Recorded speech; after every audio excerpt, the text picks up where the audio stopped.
Chapter 238. Li Shan feels that his king's reaction at this moment is finally serious. He hurriedly says, I don't know. But I think those demons with a high realm have their own ways. Maybe the inhibition can't stop them. Speaking of this, he looks at Li Yunxin, but he can't see it. He can only pretend. My king. What realm are you in? Li Yunxin is not in the mood to talk to him, or respond to his guess.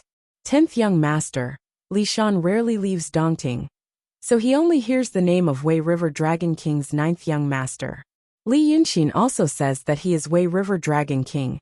And he is indeed a Shinryu. Therefore, he naturally regards him as the 9th young master. It is said that the 9th young master is at the peak of the transcendent realm. It is enough to deal with the sea creatures in the lake. However, Li Shan doesn't know how to deal with Bai Yunxin. He doesn't think he can win. That's why he is so worried. He just wants to find a way to avoid the catastrophe in front of him. He can't change sides. The 5 Valley Masters have hated him for a long time. Now he finally has such an opportunity. How can he let it go? Therefore, he thinks for his king and says, since your king doesn't want to say, well, I think you don't want to fight with Bai Yunxin. Of course. There is a saying in the art of war. He starts to say a lot of words. After all, he wants to give his king a way out, so that Li Yunxin can take him to avoid the trouble. Maybe when Bai Yunxin gets the worm meat, she will go far away. Then he can do something big. As he spoke, Li Yunxin listened to him. In fact, he doesn't take it seriously at all. He looks at the lake below while riding the wind.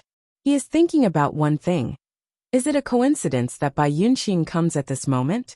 Tonight Su Weng died. Before he died, he told himself that he had a way to get out of Dongting.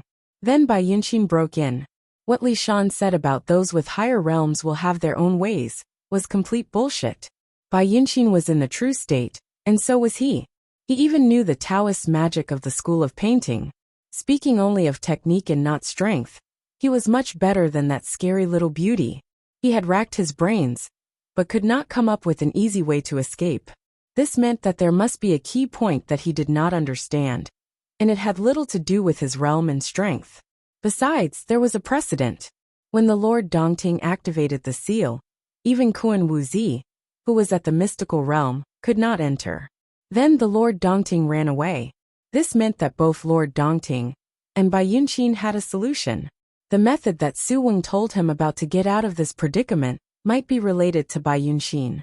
As he thought of this, Li Shan had also reached the crux of the matter. I discovered it by chance. It was a very secluded place. Let's lie low for the time being. Once the limelight dies down, that Bai Yunxin won't stay for long. Li Yunxin smiled and said, that's right. She probably won't stay for long. I still have some things to do with her. It's better to sort them out as soon as possible. Li Shan spoke enthusiastically and replied, Your Majesty is wise, Your Majesty is wise. Ah. He answered casually, but he did not expect that Li Yunxin would not hide, but go to find Bai Yunxin. He was instantly dumbfounded. Li Yunxin did not care about his reaction. He threw him down the cloud and said, Since you are afraid, then hide well. Then he rode the cloud, and went straight to the place where the monsters of the lake gathered according to Li Shan. He flew in the night for an hour, and finally saw lights in the distance. The lights were on a small island, deep in the hinterland of Dongting Lake. Usually there was no one there, but now it was very lively. Speaking of which, the sea monsters in the lake did not like fire and smoke. They also liked to live in the water, when they transformed into human forms. This time, it was probably because of Bai Yunxin that he had just come ashore and caused such a scene. When Li Yunxin was 1 mile away from the island, he saw dense sea monsters in the water. They had not transformed into human forms, but they were very fat. They must be the uncivilized relatives of the lake monsters. And they all had a lifespan of about 100 years. As he moved forward, he saw small demons peeking at him from under the waves. After watching for a while, they dived down, probably to report. But he came from the sky and rode on the cloud. Who could not see him? When he approached the shore of the island, he was surrounded by the yellow light of the fire on the island, as if he was wrapped in a mass of topaz. At this time, he saw clearly how those lake monsters lit the fire, and made the fire shine for 1 or 2 miles. They actually set the entire forest on the island on fire. The fire soared into the sky, but it was blocked by a water wall on the shore. The water wall blocked the fire and heat, and a large white beach was circled as a square. The square was covered with all kinds of gold, silver, and jewelry, and on the table was a throne made of coral and rocks. A woman in white was sitting on the throne, with one hand supporting her cheek. She seemed to be thinking about something. Under the throne, the demons were dancing wildly. No matter how strange they looked, all the demons that could come ashore were gathered together. They did not dare to get close to the woman, and only looked at her from afar.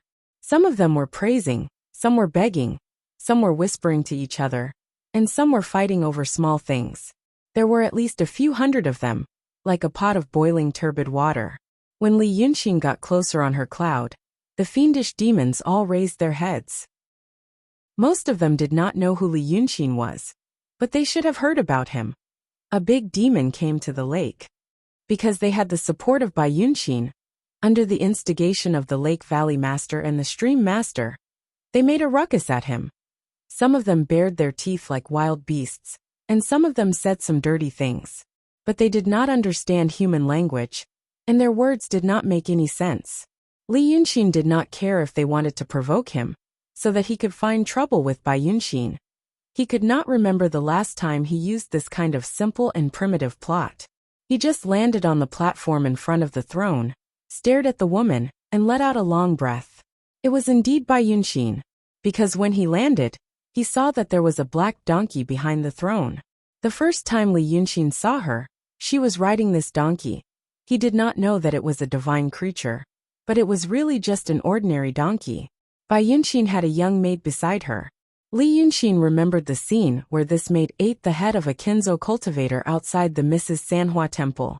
Li Shan said this maid was the daughter of the Toad King in the lake. But now, because she was by Bai Yunxin's side, her level of cultivation seemed to be even higher than her father's. Being able to instantly kill a cultivator of Sword Sect, who was on full alert, was not something any demon could do. He was relieved. He was afraid that Li Shan had misheard the news. So he smiled, took a few steps forward, and stopped 5 steps away from Bai Yunxin. At this moment, the lake demons had surrounded them. The 5 valley masters were in front, and the dozens of stream masters were behind. Even further back were the little demons that had taken human form. They clamored endlessly, jumping high into the air, wishing to watch a good show. Ao Wang pointed at Li Yunxin and said to Bai Yunxin, "My king, you see, it is him. He came to my lake and made a mess. He said he wanted to take over Dongting. I sent someone to ask him, 'Where is Dongting?' It is the fishing ground of the golden-winged rock king. How can he take over Dongting?" Who knew that this arrogant person said, "Dao, Dao." The first part of his speech was very smooth. He was really eloquent. But when it came to the second part, he stuttered. His eyes rolled around, but he just couldn't think of what to say. The Red Snake King was so anxious that he kept coughing, but it didn't work. He pulled Ao Wang aside and spoke on his behalf. He said, "What is the heart of White Cloud? Even if she comes, she will never return. She will be skinned, her feathers will be plucked to make a fan, and her legs will be used as drumsticks." Ao Wang hurriedly pulled her away, afraid that Bai Yunxin would vent her anger on him. The Red Snake King was addicted to talking, and he asked the other 3 cave masters one by one, "Is it true?" The old tortoise saw that his daughter was also here, and he felt that he had someone to rely on. If it wasn't for his bad tongue, he would have said all these things. He hurriedly nodded and added a few more details. Only the Toad King of Changsha Valley was a little smarter. He just hummed and agreed, but didn't say anything. He pretended to tie the belt on his robe. The snake spirit usually didn't like him, so she kept asking. The Toad King still didn't say anything. He just tied the belt higher and higher, and it almost reached his chest. The snake spirit glared at him fiercely, spat in her heart, and turned around to add more details. Ao Wang didn't say much, but the snake spirit spoke very quickly. After all this, not much time had passed. Li Yunxin landed on the ground, walked a few steps and bowed to Bai Yunxin. "I have to thank you first." The monsters were so noisy that they couldn't hear what he said, but they only saw his movements. Therefore, they knew that this demon was afraid of Bai Yunxin, so they made even more noise. Bai Yunxin was lazy before, but now that she had waited for the person she wanted to see, she finally became a little more energetic. So she sat on the throne and coldly stared at Li Yunxin for a while and said, "You don't have to thank me. I'm not helping you. I'm helping the Ghost Emperor. I owe him a promise and now I've paid it. So now it's time to talk about the matter between us." Li Yunxin put down his hand and straightened his body. "I'm sorry, I killed your 9th young master. But this matter is very difficult. If I don't kill him, he will kill me sooner or later. Now that he's dead, I've become him. The body and soul that you like are still there. If I die, you'll lose a love." Bai Yunxin originally had a lot of questions to ask him, but now that he said it like this, she couldn't say anything shamelessly. It was the first time she met such a person, so she opened her eyes wide and was stunned for a moment. The young maid beside her giggled and whispered a few words into Bai Yunxin's ear.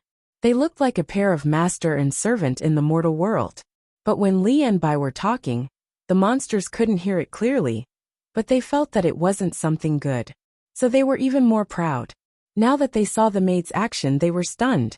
The voices stopped for a while, and finally they heard what Li Yunxin was saying.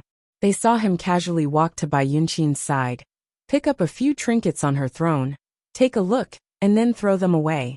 As he threw them, he walked around her like he was taking a walk, and said, "Now things are even easier. You see, this is what I think. You walk around in the secular world, but you still want to imitate the behavior of the secular people. I can see that you're empty and lonely, and also very cold. I think you're also an interesting person, and you must think that there aren't many people in the world who deserve to be your friend. For example, these idiots." Li Yunxin raised his hand and pointed at the group of quiet monsters. "They all think they're very smart, but they don't know that in our eyes they're stupid.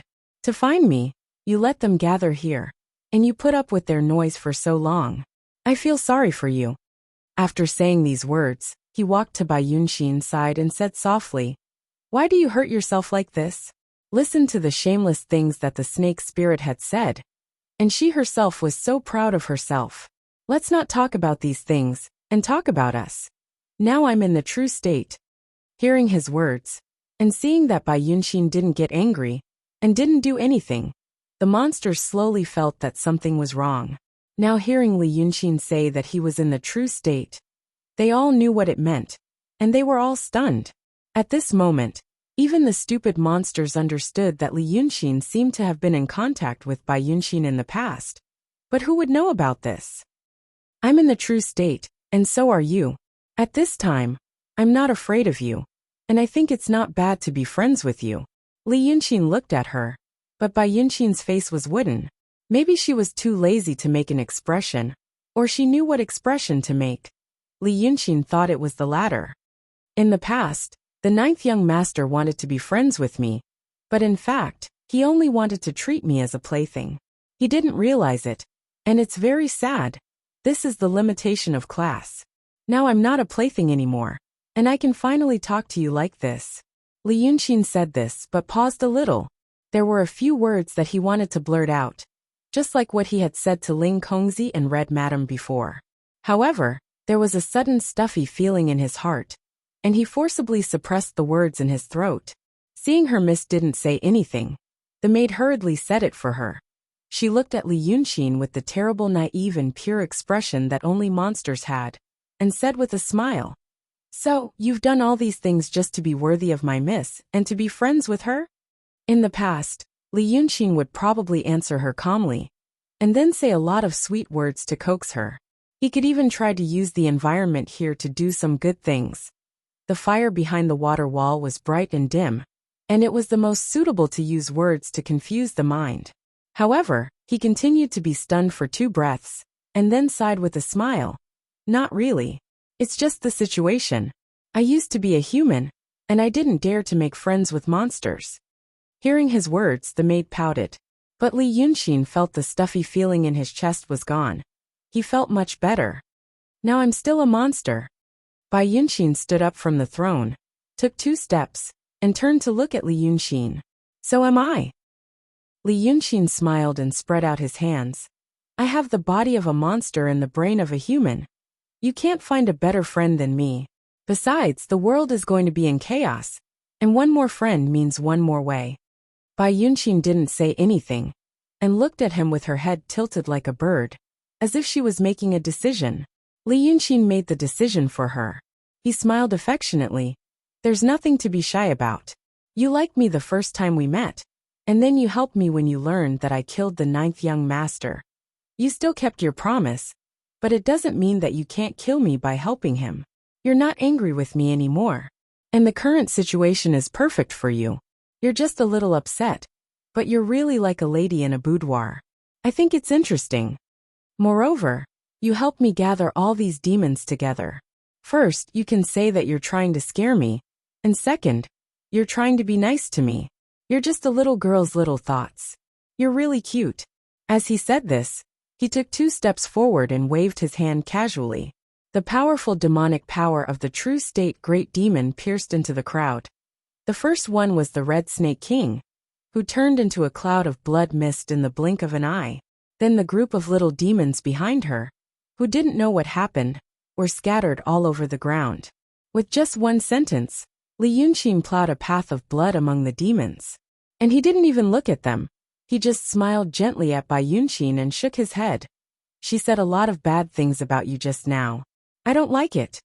Bai Yunxin tilted her head and looked at the group of frightened demons, the path of blood, and then looked at Li Yunxin. After a moment of silence, she finally showed a faint but beautiful smile. I don't like it either. Then I'll kill them all. Hurry up. I still have something to say to you. Li Yunxin grinned. Good girl. Soon. Then he waved his sleeves wildly and rushed towards the group of demons. Chapter 239. The demons only knew that Li Yunxin's cultivation level was higher, but they didn't have a concrete idea. Now that they knew he was at the true realm and saw him kill the Scarlet Snake King with a raise of his hand, they realized how terrifying he was. It was a strength that exceeded their understanding. Thus, after being stunned for a moment, they scattered like birds and beasts. Only the Valley Master of Changsha Valley and the Scarlet Flame Vermilion Toad King stood motionless, as though they were watching from the sidelines. This action saved his own life. The demons scattered, but they couldn't escape the control of the true realm great fiendish demon. Li Yunxin waved his sleeves in midair, and dozens of demonic powers went straight for a few famous great fiendish demons. With such a difference in cultivation level, regardless of technique or scheming, his demonic powers would kill anyone who came into contact with them.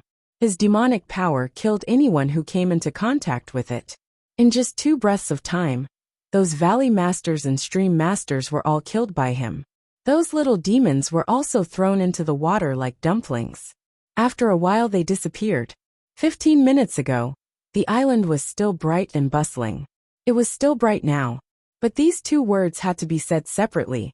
The fire was bright, and the ground was covered in rotten flesh. The white beach had been dyed red, and the lake water had changed color. There were only 5 people left standing, Bai Yunxin and her servant Li Yunxin, as well as the Toad King and the father of Bai Yunxin's servant girl, the 1,000-year-old turtle demon. The 2 valley masters in the lake weren't good people usually, and they had taken countless demon and human lives. But had they ever seen such a method of killing? Li Yunxin was very powerful, and he didn't have a demon's body or heart. He was vicious and merciless when killing fiendish demons, so he didn't hesitate at all. He spared the Toad King, because his attitude was different from before, and spared the turtle demon, because of Bai Yunxin's servant girl. Li Yunxin landed from the sky, and the flesh under his feet crunched noisily, as he walked to the Toad King, and looked down at him. Although the Toad King's expression didn't change, he didn't look very panicked. He raised his head slightly to meet Li Yunxin's gaze, and said, They were courting death, so I had no choice but to obey. But it's just waving flags and shouting battle cries. It's not a capital offense. So you look like a smart person. Li Yunxin reached out and patted his shoulder. He turned to look at Bai Yunxin's maid. Little girl, what about your father? The maidservant did not speak. She snorted and turned her head away from him. Seeing this, Li Yunqin sighed in his heart. Normally, he probably wouldn't use such a bloody and brutal method to wash the beach with blood. But normally, he wouldn't kill all the other demon kings, leaving only these two alive. It was because of what Su Wang had said to him in the Emperor's Star Palace. Although the real situation and thoughts might be different from what Su Wang knew, it still touched Li Yunqin. Killing all the demons was due to the excitement in his heart. Leaving these two alive was also due to the excitement in his heart. But now, it seemed that the demons were truly heartless. But their heartless was only compared to the emotions of the mortals. The cultivators of Daotong were probably not in this category. He spared the turtle spirit's life for some reason. But he didn't know what this opportunity meant to the turtle spirit. The maidservant ignored the old thing, and the turtle spirit was not angry like a human. On the contrary, he had a look of relief on his face as he glanced at Li Yunqin from side to side. His eyes were full of flattery and worry, but it appeared on his wrinkled face. Li Yunqin looked at him and felt annoyed for no reason. He shouted, "Come out!" As soon as he said that, a demon suddenly came out of the blood-like lake. It was Li Shan, who was left behind by Li Yunqin. This demon fell into the water, but didn't leave. He followed behind Li Yunqin to this island. Although he didn't show himself, he didn't run away. For a demon, this was considered a great display of loyalty and courage. Li Yunqin didn't care how this demon looked, or what he was thinking. He just said, "Since you three are old friends, you can teach them well. All the small things in this lake can be dealt with at the same time. I just want a docile Dongting. Think about the blood sea today if there is any trouble." Li Shan saw that his king didn't blame him, so he was very happy. He said yes repeatedly. Then he raised a pair of invisible eyes and fiercely shouted at the two demons to go to the lake. There were only 3 people left on the red beach, 3 demons. Before, Bai Yunqin had been sitting on the throne and watching Li Yunqin do things and talk. Now she finally spoke, but her voice was different from before. She became more human. Before, Bai Yunqin was like a volcano that would erupt at any time. You listened to her and watched her do things like ordinary people. But in the next moment, she might show her fangs and raise her hand to kill you. But now her voice sounded calmer and softer, as if the waves and anger in her heart had been calmed down a lot. It also seemed that she had lost interest in many things, and just looked at the world lazily. They are not simple. You should talk to them. Bai Yunqin looked at Li Yunqin with a strange look in her eyes.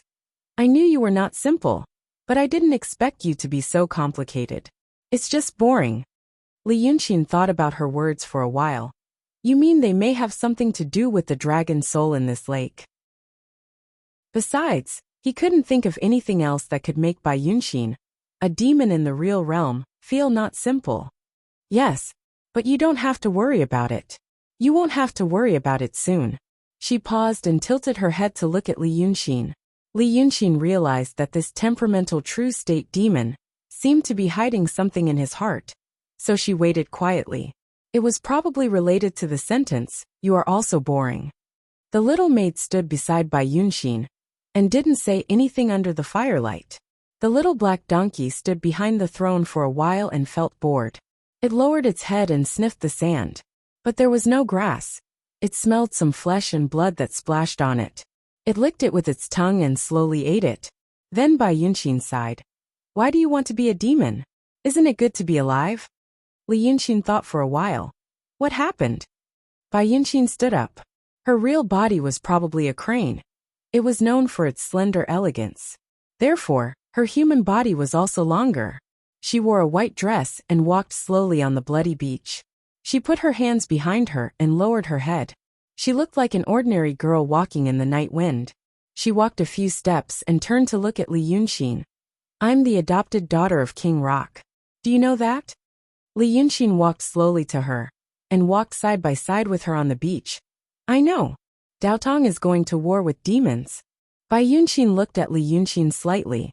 The breeze with the smell of blood brushed her cheek, and a strand of hair passed her lips. This made her look a little decadent and blurred, but her eyes were bright and sparkling. People of Daotong set up a lot of magic circles outside the city of Wei. They probably need the yang qi of hundreds of thousands of people in the city of Wei, and magic circles, to destroy the inhibition of Dongting. Yang qi and magic circles of hundreds of thousands of people. Li Yunxin followed her words and thought for a while. It's equivalent to a full blow from a cultivator in the state of Guangxing and mystery? It's still a bit difficult to destroy the inhibition of Dongting with this kind of power. Bai Yunxin still didn't answer him directly. She said again, my adoptive father asked me to take something. I'll leave immediately after I take it, because this inhibition is not as strong as you think. The Taoist outside has set it up. This place can't be defended. Li Yunxin was slightly stunned. You come to take the dragon soul? Yes. My adoptive father is King Rock. He is the master of all feathers in the world. Bai Yunxin said softly, Shinryu is the most respected demon in the world. But my adoptive father is not a subordinate of Shinryu but an ally. When demons and Daotong fight, Shinryu needs my adoptive father's help. But my adoptive father doesn't want to be involved in this matter. So, Li Yunxin thought for a while. He intends to do something else and pay some other price in exchange for his transcendental status outside. Bai Yunxin smiled slightly. It's easy to talk to you. It was the first time for Li Yunxin to see her smile like this. It was a smile without any malice, just to release kindness or emotion. This made him feel more abnormal. Bai Yunxin must have something else in her mind. Then you come to take the dragon soul to ensure that it doesn't fall into the hands of Daotong people. It's a favor to Shinryu. But why doesn't Shinryu do it himself? Why doesn't Dragon Sun do it himself? It's hard for you to answer. Li Yunxin frowned. Is that the only thing? There's more. There are not many big demons. You are a big demon now. The true dragon needed more great fiendish demons. But there are differences among demons in the same realm. Dragons are the strongest. Bai Yunxin breathed a sigh of relief. Shinryu needs more dragons. Li Yunxin stopped. After a moment of silence, he said, Don't tell me. There are also such things as marriage among the demons? Bai Yunxin turned around and looked at him. Why not? You and Shinryu? With Dragon Sun? Li Yunxin was silent for a while and said, Who? Not you. Bai Yunxin smiled. You said I was a good friend before, but I know you were lying. I'm not like the Red Lady, who can be easily deceived like that. The first time, you were afraid that I would kill you. The second time, you wanted to use me. Now you probably want to ask me how to get in and out of Dongting. My foster father told me these things in detail. I think it makes sense. Now I'm just here to tell you how to get out of Dongting. I thought you were interesting before. Although you are boring now, you have helped me out. After Bai Yunxin said this, she suddenly leaned close to him and whispered something in his ear. It reminded Li Yunxin of the first time he met Bai Yunxin in the forest. After whispering, her soft breath still existed. Bai Yunxin didn't say a word. She just waved her sleeves and rolled up the demon wind. She took her donkey and went straight to the sky. Those words were to tell him how to get out of Dongting. The way was simple, but he just became a demon and no one told him. Li Yunxin stood still for a while, but the little maid didn't leave. It seemed that she wanted to say something, but didn't know whether she should say it or not. She suddenly looked at Li Yunxin, and then at the direction where her lady escaped. After repeating this several times, she sighed and stamped her feet. She was about to escape too. Li Yunxin said, Please wait. His words were like a life-saving straw. The maid breathed a sigh of relief and stood down. Li Yunxin stepped on the pool of blood on the beach and approached her. He cupped his hands and saluted. Miss, you saved me before. I haven't thanked you yet. What's your name? The maid didn't want to be polite to him. She first looked at the direction where Bai Yunxin escaped, and then got closer to Li Yunxin. She stared at him with her eyes wide open. Do you know why my lady asked you that you were boring, and why she asked you it's not good to be alive? Li Yunxin cupped his hands again. I'm about to ask you about this. The maid sighed. Alas. I heard that you are very famous in the city of Wei recently. Why do you look so stupid now? Let me ask you. You have seen a lot of demons, and you have become a demon yourself. Have you ever heard of a big demon couple? Li Yunxin was stunned for a while, and then realized what the maid meant. For a long time, he had never heard of a demon couple. Two demons who got married and lived together. Red Lady and Du Sheng were husband and wife, but Red Lady said that she didn't touch him after the secret marriage. Du Sheng was not a real demon. He frowned and asked, I haven't heard of it. Why is that? The maid stared at him, as if she wanted to see his reaction after hearing the following words. You know that demons are not human. When people marry and become pregnant, a child will be born. Demons marry. Demons of the same kind naturally get pregnant and have parents to raise them. But there are so few demons in the world, and they all have different levels of cultivation. How can there be so many demons of the same kind? Just like how he is a green ox that attained the Tao, she is a lioness that attained the Tao. The two get married and turn into human beasts. The green bull's demonic power and essence enter the lioness body and form a baby with the lioness's demonic power.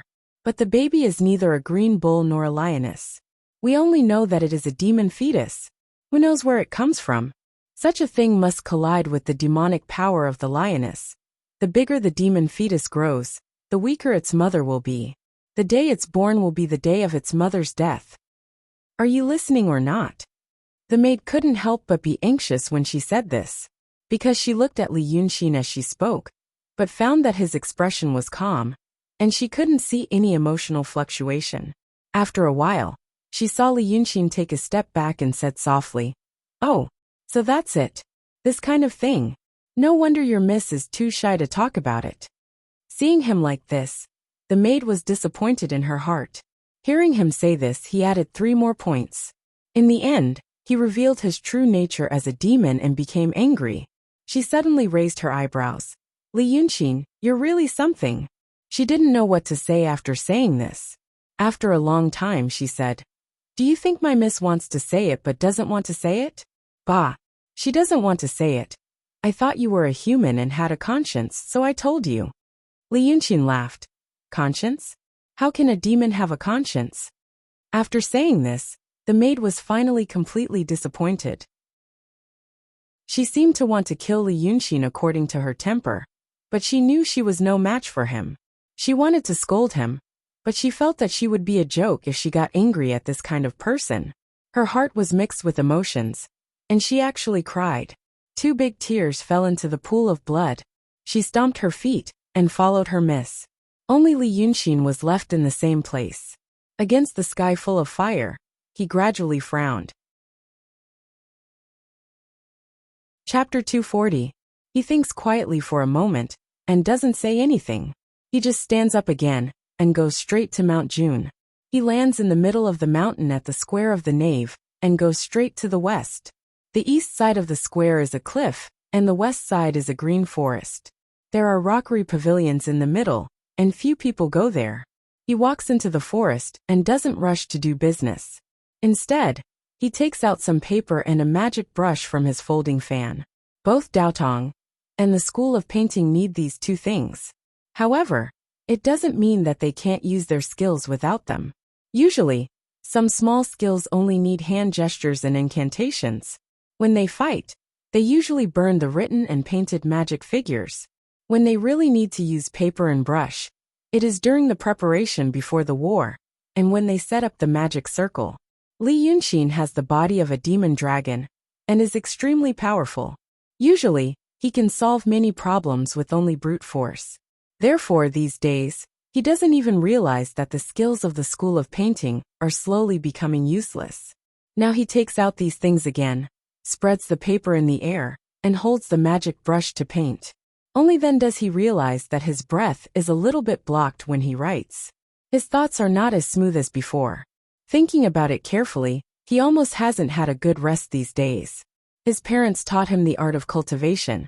Now he says he is in the real state, but in terms of skills, he is probably just the same as when he was in the city of Wei. Far better than those painting Taoists in the same state of the transcendent state. However, there is still a long way to go before he reaches the real state. With this idea to remind himself, he makes a few magic figures. Then he puts away the paper and brush and strolls in the forest. With the help of hand gestures and incantations, he takes out all the magic figures. There is no change in the forest. The canopy still covers the sky. He can't see the moon and stars. There is no sound of insects in the forest. However, there are endless wacken flowing on the treetops and branches. Occasionally, there are some flying lights. It is a common phenomenon that neither Li Yunxin nor his parents have carefully studied. Now he takes out his folding fan and floats it in front of him with Reiki. Bai Yunxin tells him how to get out of Dongting. Almost all demons with high Taoism have a temporary palace. In Li Yunxin's eyes, it was similar to a storage bag or a space bag. When a demon's demonic power reaches a certain level, along with some incense's power of will, it can condense into something like that. It doesn't have a fixed shape. It comes from the deepest level of one's heart's desire. Some people might have a barrel, some a rock, and some a sword. The palace was small. If his dermic powers were stronger, he would grow bigger and become a dragon palace. The term temporary residence was understandable, but the term dragon palace made Li Yunxin a little confused. Since all the demons in the world might have such a thing, why was it crowned with the word dragon? It was probably related to Shinryu in some way. Now that the dragon palace was completed, people could enter. Lord Dongting's Red Flower City was like this, and so was Li Yunxin's folding fan. However, there was still a crucial point. The dragon palace was like a house. Master entered the dragon palace through the front door. The house had a back door. The dragon palace also had a back door. But the back door had to be opened by himself. And the method of opening the back door sounded even more unusual to Li Yunxin. When he was first told about this, he already felt like it was a strange system created by someone. But now this feeling was even stronger. You have to enter your own dragon palace, choose a location, and open the back door. From then on, no matter where you are, as long as you enter the dragon palace and leave through the back door, you will return to the location you chose before. But this method couldn't be used often. According to Bai Yunxin, that was the place where the spiritual power of the dragon palace leaked out. If it was used frequently, it might cause the dragon palace to collapse, which wasn't worth it. The matter was clear and distinct from the point of view of the rules. But the problem was, as a demon's method, it wasn't very mystical. This made Li Yunxin think of some low-level and crude setting. Without any reason or explanation, it's just like that, with some restrictions. This, together with some small details before, often made him feel an unknown fear from the bottom of his heart. There might be some secret hidden in this strange world. But based on what he knew now, those secrets probably weren't gentle and beautiful. He wasn't afraid of facing danger, but he was afraid of not knowing where the danger might be, which made him feel uneasy. So he tried to suppress this little bit of uneasiness in his heart. The next moment, he disappeared from the forest. He appeared in his dragon palace. Just like the last time he came here, this place was full of mist. In the past, there were some scattered objects and food inside. But a few days ago, they were used up to deal with Su Wang. Li Yunxin didn't like this feeling. A lot of things could be hidden in the mist, which made him feel like he was being watched. It wasn't a good sign that the situation was out of his control, so he tried his best to avoid it. The last time he came here, this dragon palace was still full of white mist. He couldn't tell up from down, left from right, and there were no boundaries. But when he entered this time, he was taken aback. Something was here. A small world appeared in the mist, like a dense forest. The trees in the forest were towering, verdant and verdant. The forest was decorated with all kinds of flowers and plants, and colorful butterflies were flying. The dragon palace was very quiet. He could even hear the melodious chirping of birds. Li Yunxin looked at the world from a strange perspective. He was like a creator, looking down from the sky. So he could see an open space in the forest. And on the open space, there was a courtyard with 2 entrances. The courtyard looked very dilapidated, with weeds growing between the courtyard and the gaps between the tiles. It looked familiar. Li Yunxin quickly realized that he had indeed seen that courtyard and been to that courtyard. Wasn't that the courtyard that Su Wing showed him, where Lu Laodao, Shirquizi, and Sanhua were trapped? It was actually in his dragon palace. This surprise made him subconsciously walk toward the courtyard. With this thought, the scenery quickly zoomed in. The next moment, he was already standing outside the courtyard. When he looked up at the sky, he found that there was no sun in the sky, but the sun was shining brightly. Everywhere he looked there was mist, probably the kind of mist in his dragon palace. He raised his hand to touch the door in front of him, and immediately felt the texture of the rotten wood and the scratching of the paint on the door. Li Yunxin took a deep breath and pushed the door open. With a squeak, he saw the courtyard full of weeds, and two people standing in the courtyard. Black Knifing Juren stared at him, as if he had seen a ghost. Lu Laodao noticed Black Knife's gaze, and slowly turned his face to look at him. He was about to speak. As for the people in the courtyard, Lu Laodao just realized that there might be something wrong here. Black Knife had just woken up from a hallucination that lasted more than 10 days. He once again remembered what the fake Lu Laodao had said. Chapter 241. Before the old man who once lived with Li Yunxin in the Dragon King Temple in City of Wei spoke, Li Yunxin had already walked through the door.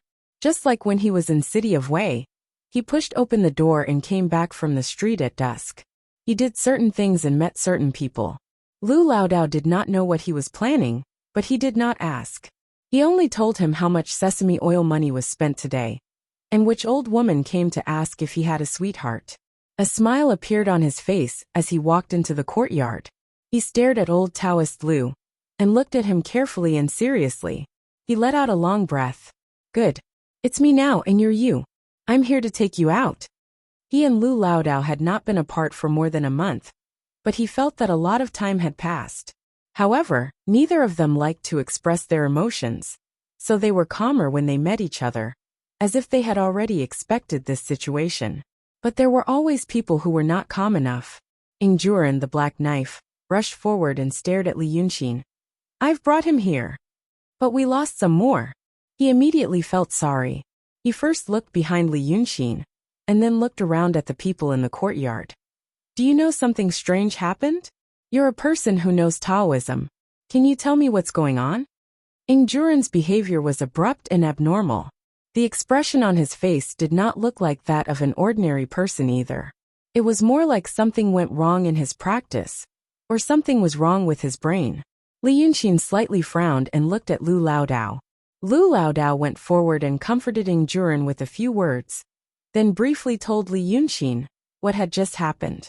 However, Black Knife thought that he was not being detailed enough, so he quickly took the lead and poured out everything he had seen. His expression was urgent, and his tone was rapid, as if he were not speaking words, but poison forced into his body, and the sooner it was poured out the better. Li Yunxin listened attentively and saw a few familiar faces, Wu Su, Lily and Yu Meng, appear in the courtyard. But now he was not the person who hid his identity in the City of Wei. People knew that he was a demon, a deity, or the Wei River Dragon King, and their gazes towards him were 3 parts respectful and 4 parts fearful. Even if he had a lot of things to say, he couldn't just walk up, bow, and open his mouth like that. Just like that, Li Yunxin listened to everything Juren said. Then, she grabbed his left wrist and pulled him in front of her. She took out a talisman from nowhere and slapped it on Juren's forehead. The talisman spontaneously combusted when it came into contact with the wind, but the flame was fleeting, only burning a few strands of hair. Juren was defenseless in front of him, like a weak scholar in the marketplace. After all this happened, he tried to break free and step back. Li Yunxin let go of him.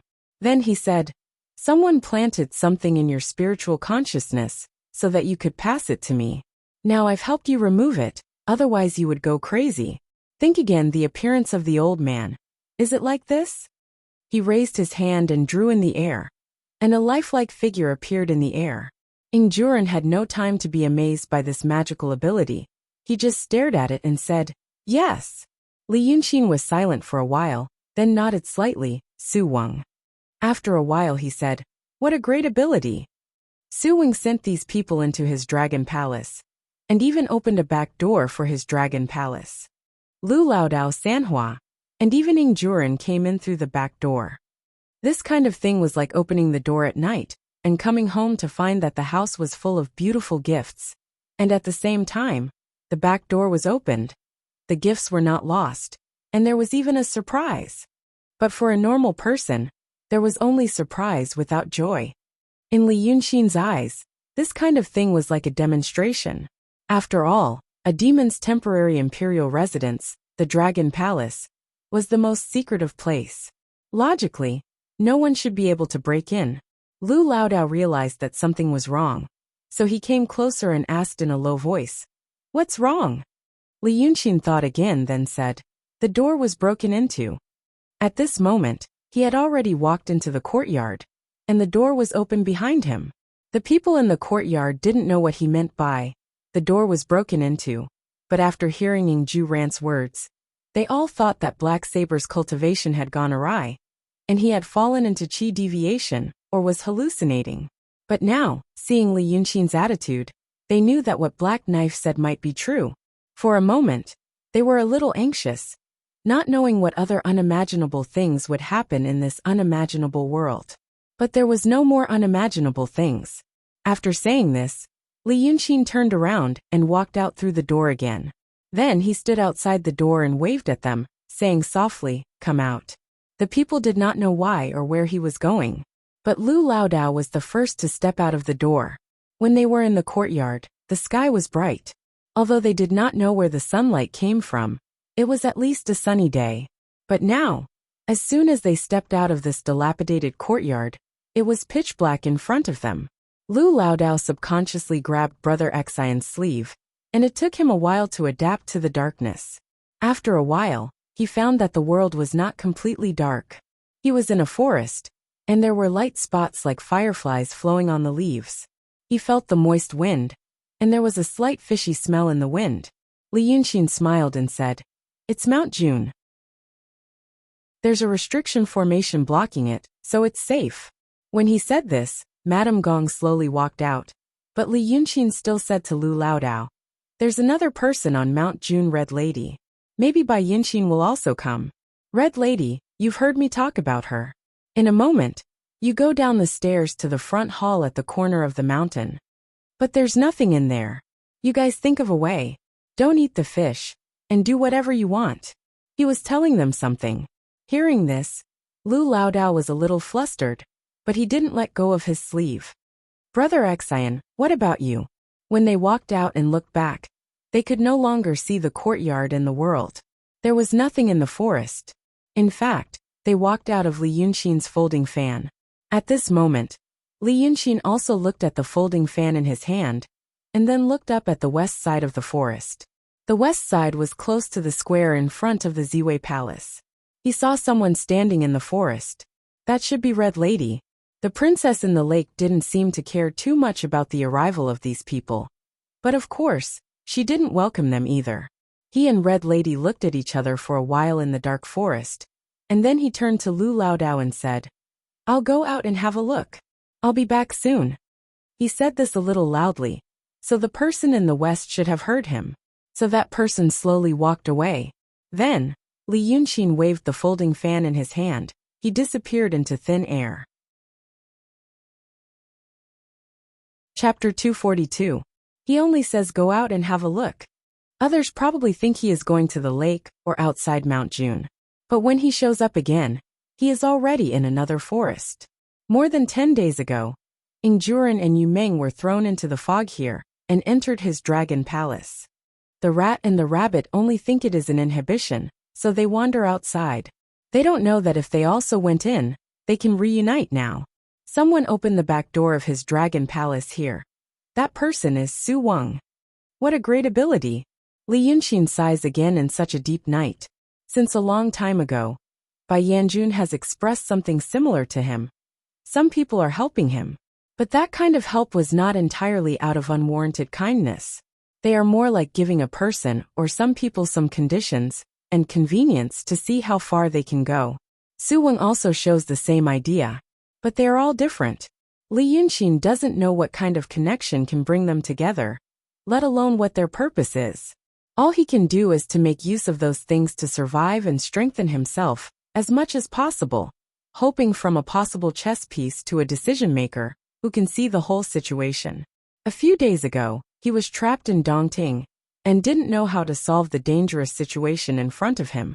Even if he had thousands of plans, It would be in vain if he couldn't break the inhibition. Now he finally gets out of trouble. The fog that used to linger here has disappeared. Li Yunqin gently tiptoes and floats on the branch like a shadow. He points on the branch again, and jumps up between the branches and leaves. Finally, he stands on the dense forest. He steps on a green leaf. The green leaf shakes with the wind, and he also shakes with the wind. Looking to the south, it is a boundless wild forest. The forest in the dark is quietly dormant on the Weishui plain, like a gloomy ocean. Small sounds in the forest interweave into its deep and loud breathing. Nobody knows how many secrets are hidden in the shadow. He looks to the north again, and sees the city of Wei. He has only been trapped in Dongting for more than 20 days, but it feels like a whole year. Even the city of Wei, just looking at him made him feel like a stranger. In fact, they were indeed strangers. The city of Wei in the past. The city of Wei at night. Although there were lights that represented civilization, it was far from comparable to the world he came from. But now, the whole city of Wei was splendid and splendid. The city was so bright that even Li Yunqin's face, which was dozens of miles away from it, turned slightly red. The city of Wei was burning. Li Yunqin stood at the top of a tall tree and stared at the city he had lived in for a few months. Then he silently jumped down from the tree. A ball of mist appeared under the tree, and Li Yunqin was hidden in it. At the same time, he reappears in the woods on the west side of the middle hall of Ziwei Palace, inside the inhibition of Dongting. He casually picked up his folding fan from somewhere. At this time, the people he had just rescued had just walked into the square in front of the nave. He had to take care of these secular people, so the candle in the room was lit. Lu Laodao, Mrs. Sanhua, Shirquizi who was in a coma, Yu Meng, Wu Su, Lily and Ing Juren. They were standing or sitting, but none of them showed special interest in the nave, probably because they were restless. Li Yunqin sat on a table in the hall. Originally, this table was a retro gift and was used as a table. But now he was not in the mood to sit on his knees behind the table obediently. For a person who had not knelt according to that rule since he was a teenager, that posture was indeed a kind of punishment. The hall was wide and deep. The candle only illuminated a small space in the hall, and most of it was hidden in the darkness. Maybe these people felt the same at this time, so they looked at Li Yunqin with some panic in their eyes. Li Yunqin sighed. He put his hands on his knees and leaned forward slightly to look at them, saying, "I understand. The situation is not very optimistic, and you are not happy." He looked at Lu Laodao and Sanhua, nodding first. "Thank you for your hard work. Previously, you did a good job. I could only survive because of you. Now the chief and pheasant can't be found. If they are alive or dead, I will definitely give you an explanation." Then he looked at Ing Juren. "I didn't expect you to really come. But I didn't expect so many things to happen. And the city of Wei is finished. Without the city of Wei, are you interested in becoming pirates?" Ing Juren did not know whether they were serious or joking, and did not know how to reply. He had seen Li Yunqin's ability, and now that he came to such a place, he felt that it was as magnificent as a royal palace. Although he had never seen a royal palace, so he was anxious, and did not know what they meant by, "The city of Wei is finished." Then he saw Li Yunqin and cupped his hands to Yu Meng. "Master Yu, we are fated to meet. I have news. Just now I saw the city of Wei was set on fire." Yu Meng and Wu Suli were stunned. Then they heard Li Yunqin say, "It's not a fire, it's set on fire. You know, even the city walls are on fire. Probably the stinky Taoists of Daotong are setting up some array, and also sacrificing the city of Wei. These people, what they do is even worse than me." They did not know what Yu Meng was thinking, but Wu Su and Lily were first shocked, and then they did not know how they felt. Although it was impossible for a super big family, like the Yu family, to live in the city of Wei, and there would be branches in other countries and cities. But the main family was gone, and the rest could not be considered as the Yu family. Those who were independent, and those who were finished, their young master's Yu family was really gone. But the city of Wei was where they grew up. Suddenly hearing Li Yunqin say that the city was destroyed, the two girls only felt slightly bitter, and for a moment they thought of the beautiful times when they were young in the city. But Wuxia first sighed. Alas, I hate those people that night. Li Yunqin already knew what happened in the city. Hearing her words, he knew that she wanted to say, I hate the Yu family is finished, the city of Wei is finished, but the people that night didn't get their retribution. He smiled. There's no need to hate. They're already dead. I looked into the city and saw the sky full of grievances turned into spiritual energy. Without hundreds of thousands of casualties, there would not be such a big battle. He looked at the two girls, and then at Yu Meng. The people you hate are also dead. Hearing this, Yu Meng's face finally showed obvious surprise. You mean, how? Wuxia and Lily were stunned for a longer time. When her young master finished speaking, she cried out in shock. How could this be? Thinking for a moment, she asked, aren't they afraid of this?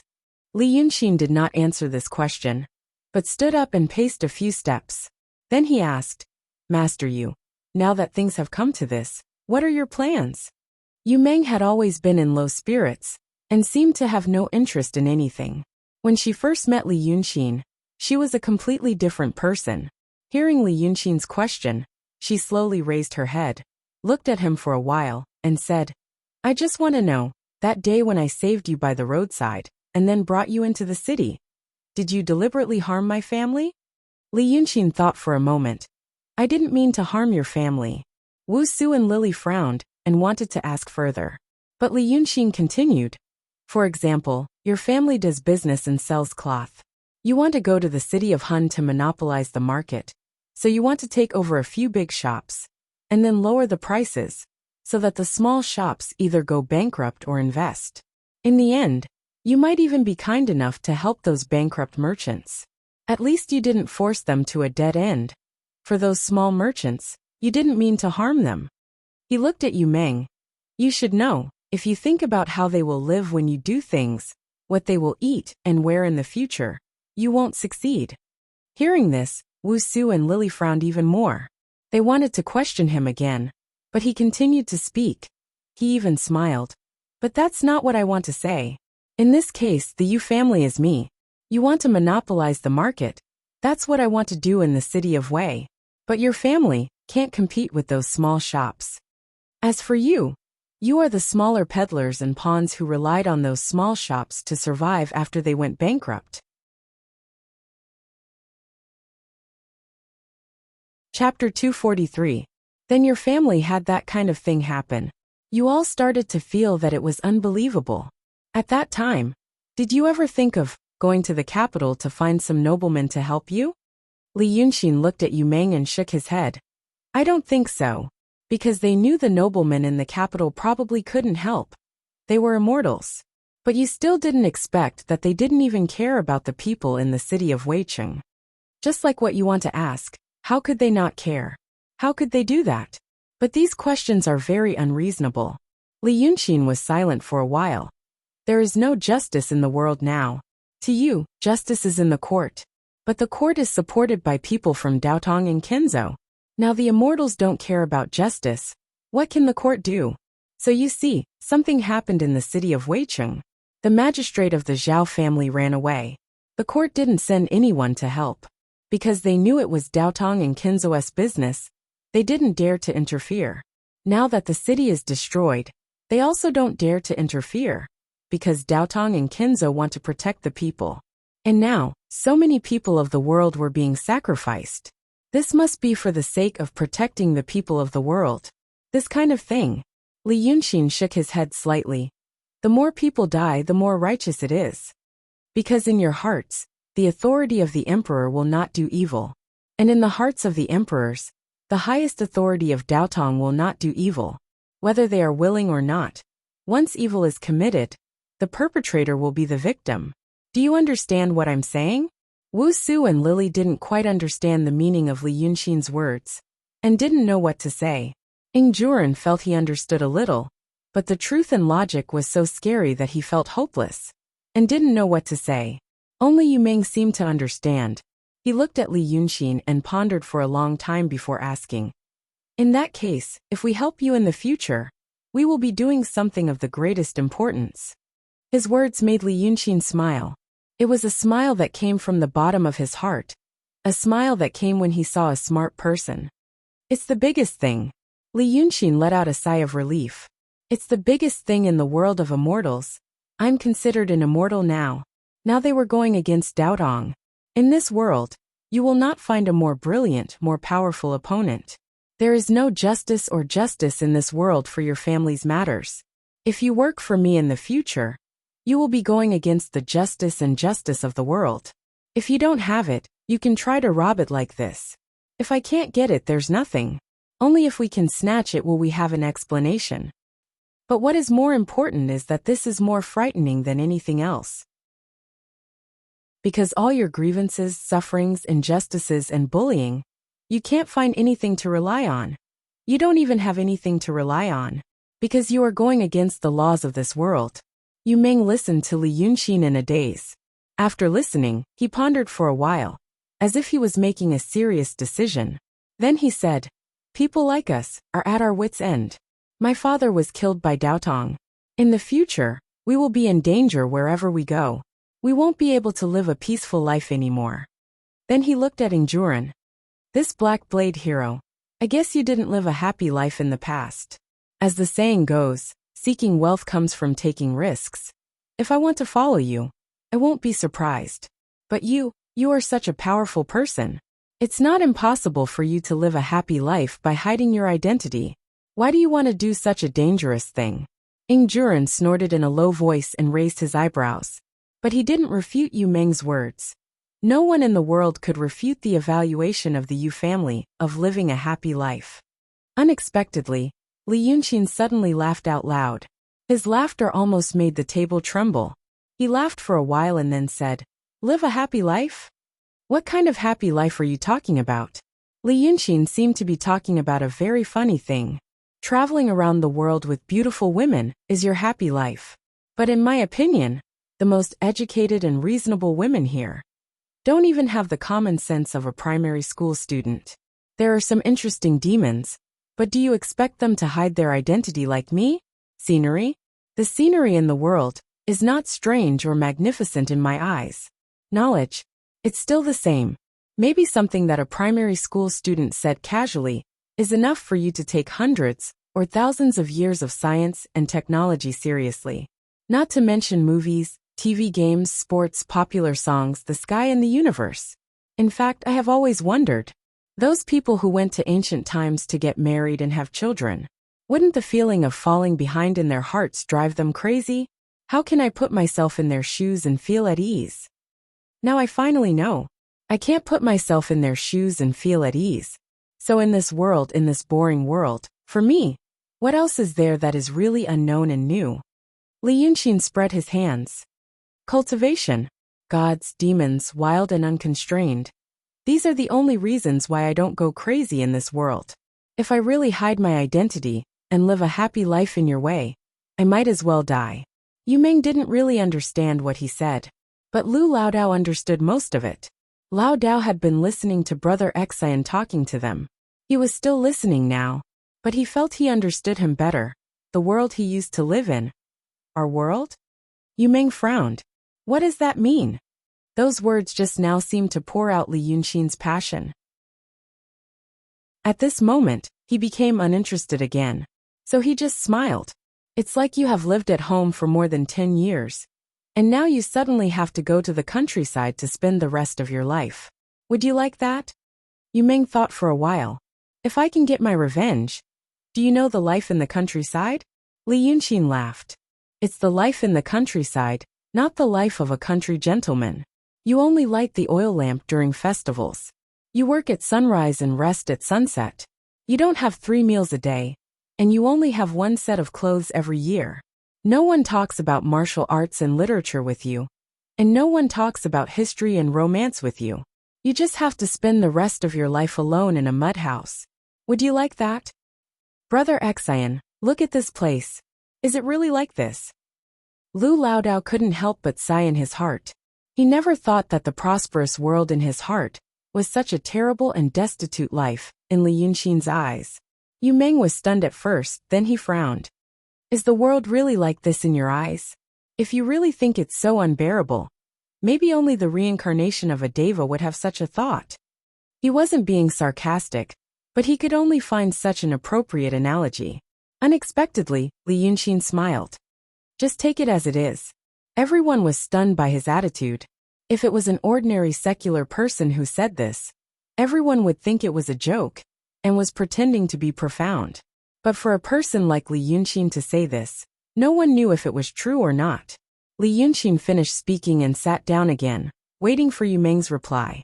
Yu Meng thought for a while, then asked, "But since you are a deity, you should know that us secular people are as insignificant as ants to Daotong. Why would you waste so much time talking about me? I heard that you all have the ability to turn stone into gold and ride on clouds. The wealth in the secular world to you is not that important, right?" But Wuxia and Lily knew that her young master's words meant that he really had some thoughts. He wanted to seriously make a decision. But the two girls didn't have a particularly good impression of Li Yunxin. His appearance made them a little more vigilant, because he was even more beautiful than their young master. Most people think so. Li Yunxin nodded. The people of Daotong don't care about you secular people. After all, they are elites, and their vision is limited by history and times. But here, I know that the power of the people is the strongest. It's hard to explain, and you won't understand even if I explain. But you only need to know that to the demons, you will become more and more useful in the coming era. Yu Meng didn't understand what he said, but he understood his attitude. This time, he didn't ask any questions but fell into deep thought. After waiting for a while, Yu Meng raised his head and looked at Li Yunxin seriously. "I understand your attitude, but I can't completely trust you. But I can tell you one thing. The Yu family hasn't been destroyed. Families like us will make some preparations in advance to prevent the worst from happening." Yu Meng said. "The Yu family does too." Li Yunxin smiled. "I understand. Did your father tell you about this before?" Yu Meng paused. "Not yet. As a rule, I did not know of such things until the day I had a son. But I heard about it when I was a child. I was just 4 days old." Wuxia and Lily widened their eyes in surprise. Ingjuren also turned to look at young Master Yu in surprise. But Li Yunxin didn't change his expression. He only said, "It sounds like you're reincarnated by a deity." Yu Meng looked at Li Yunxin. "Even if it's true, I can't remember what happened in my previous life. Maybe I'm just smarter than normal children. Normal children won't be possessed by a deity." Li Yunxin carefully looked at Yu Meng, as if he wanted to see through him with his eyes. Then he casually waved his hand. "Reincarnating and gaining intelligence early is more than you can imagine.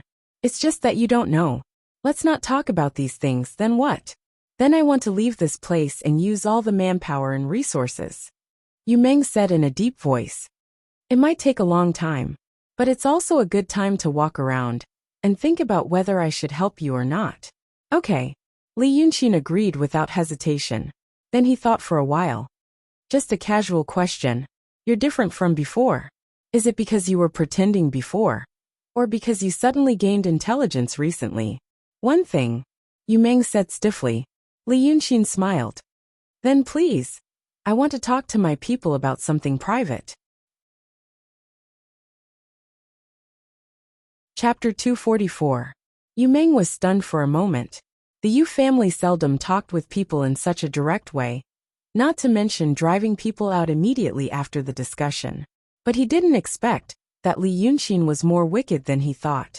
After saying this, he waved his sleeves. Yu Meng, Wuxia and Lily were all taken into the folding fan and thrown back to the small world. Then Li Yunxin looked at Ingjuren.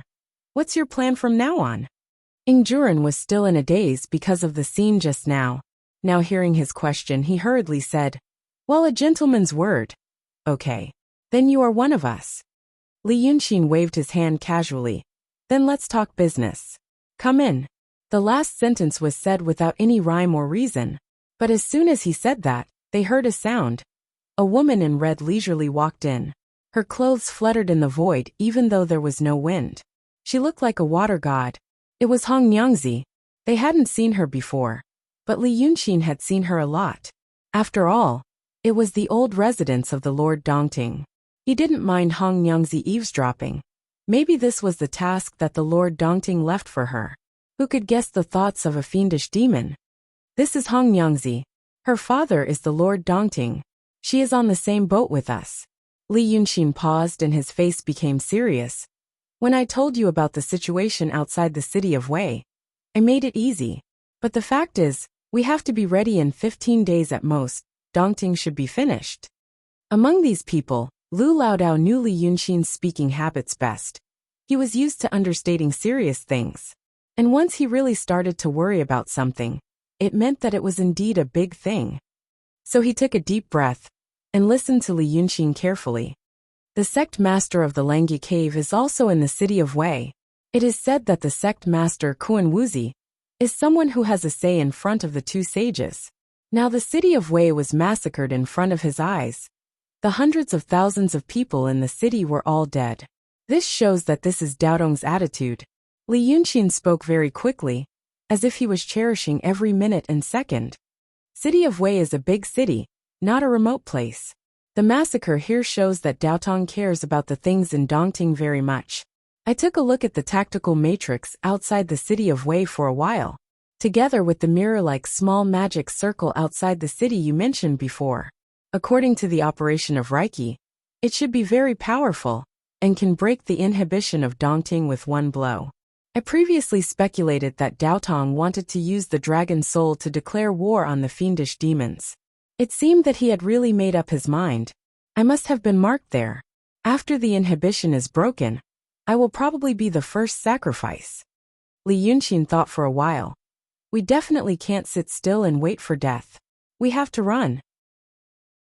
Bai Yunxin has already come to take the dragon soul. If she really takes it, Dao Dong will just shoot blanks.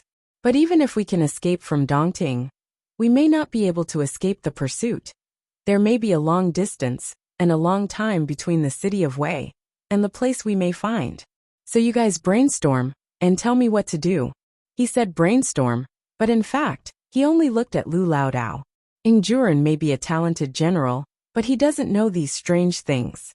Only Lu Laodao has been with him for a long time, so he knows his style best. In fact, Lu Laodao knows Li Yunxin's style too well. Therefore, he seems to blurt out a plan without thinking. How about, we find someone to be the scapegoat? The word scapegoat is a fashionable saying he learned from Li Yunxin. When he heard it, he felt it was 3 parts playful and 4 parts natural and unrestrained. Now he finally has a place to use it. Li Yunxin immediately smiled and pointed at him. I told you, old Lu, you understand me the best. I think so too. As for who to be the scapegoat, Miss, since you want to participate in this matter, what do you think? It is the first time for Red Lady to see Li Yunxin like this. Not the kind of gentle softness when he was hypocritical with her before, but the kind of casual and unpretentious gentleness. She is very curious why an ordinary person like Lu Laodao can make Li Yunxin like him so much. Therefore she is not very happy. Therefore, she wants to be angry. But she thinks that Li Yunxin told her before that he doesn't like that kind of woman. She can only sigh in her heart. You have found a way to get out. I should be the one to teach you. But now the situation. Red Lady bites her lips. Brother Gio was supposed to be in charge of Wei River, but it is actually occupied by big and small demons. There are also some demons on the land. If you stay with people for a long time, it may be stable. We have been neighbors for hundreds of thousands of years, and we are familiar with each other. If you want to find someone, just find them. At this moment, Ing Juren has already understood what they are talking about, and then he is stunned. He thinks what kind of people are around Li Yunxin. They do wicked things and say wicked words without any psychological pressure, as if they are talking about everything under the sun. This Red Lady seemed to be a big demon. How could she sell her neighbors who had been living with her for hundreds of years? Li Yunxin is very happy, because this is part of his plan. But it is not all. He is silent for a moment, and suddenly laughed to himself. What you say makes sense, but there is a more interesting way. Old Taoist Lu saw that he was in high spirits at the moment, so he played along and said, Brother Xian's idea must be even better. What is it? Li Yunxin steps up the stairs and opens his mouth happily. First, I have to let you know common sense about precipitation. Precipitation is rain.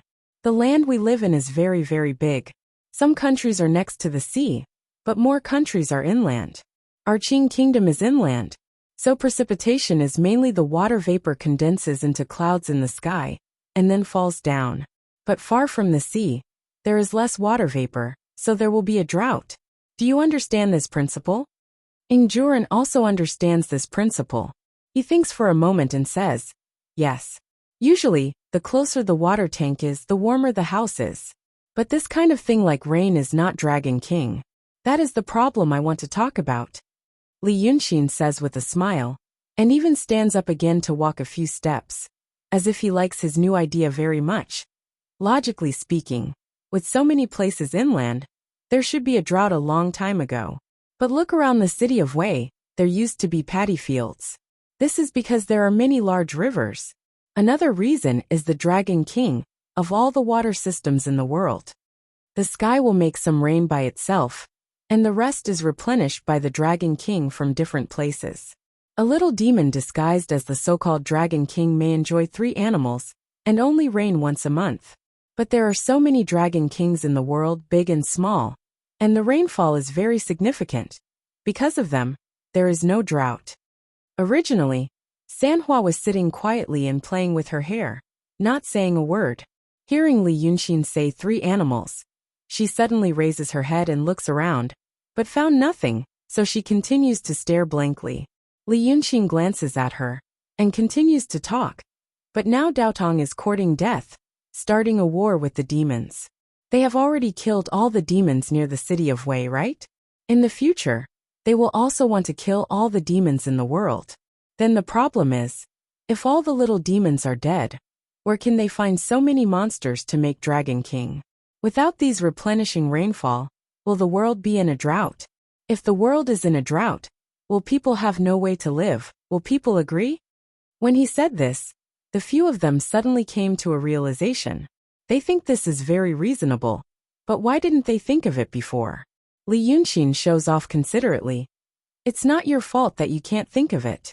In this world, demons are part of the ecological chain. There are no biologists among the people of Daotong, and they lack basic scientific knowledge.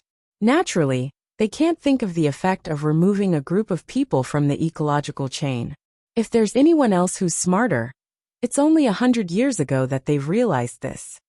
Lu Laodao is happy listening to his words, and feels that he has learned a lot of scientific and cultural knowledge that Brother Xian often talks about.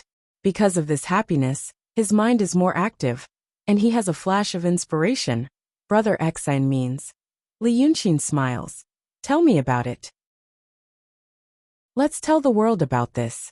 When the world knows about this, Daotong and Kinzo will gradually lose their popularity. Although they are good at Taoism, they can't be the enemy of the world. Li Yunxin nodded. The general direction is right, but the details need to be adjusted. For example, ecological precipitation. The people of Daotong don't know much about it, let alone the people. It's useless to reason with them, they won't listen. So we have to let them suffer first. Let Daotong really get rid of the demons in the world, and cause a drought. Then those people will learn a lesson. But if most of the demons are dead, it's useless to learn a lesson in the future. So we have to save some, and put them somewhere. In the future, they will be our people, and then let them out to benefit the world. And before that, Li Yunxin looked at Red Lady. We have to do as you said. We have to sell all the great fiendish demons, with a bit of Tao in the vicinity to the Taoist orthodoxy. It's like killing with a borrowed knife. He pauses and smiles again. But we have to have a good reason. I propose that since we want to protect the little demons in the world that we can use, then our organization will be called the Little Demon Protection Association, or Little Demon Protection for short. Do you support it? The 2 people and 2 demons in the room look at each other, not knowing what made Li Yunxin so happy.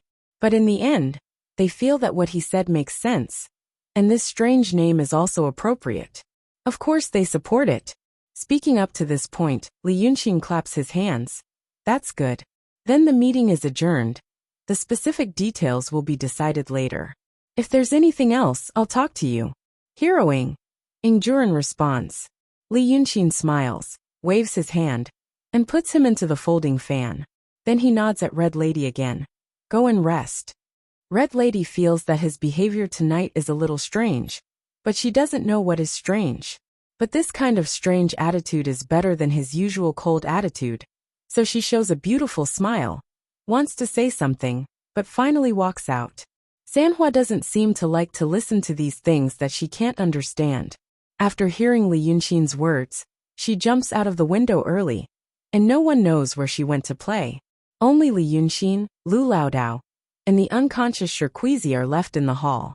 At this time, the joy on Li Yunxin's face dissipates. He first walks to Sherqueezy's side and carefully examines her, then closes his eyes to think, and turns to Lu Laodao. She's not dead yet. I have some life-suppressing methods and talismans here.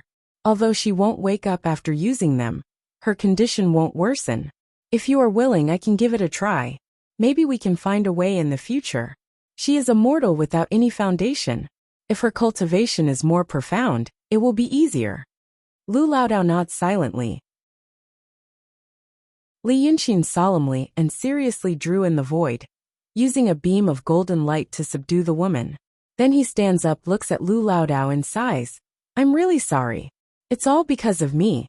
The old Taoist was not as happy as before.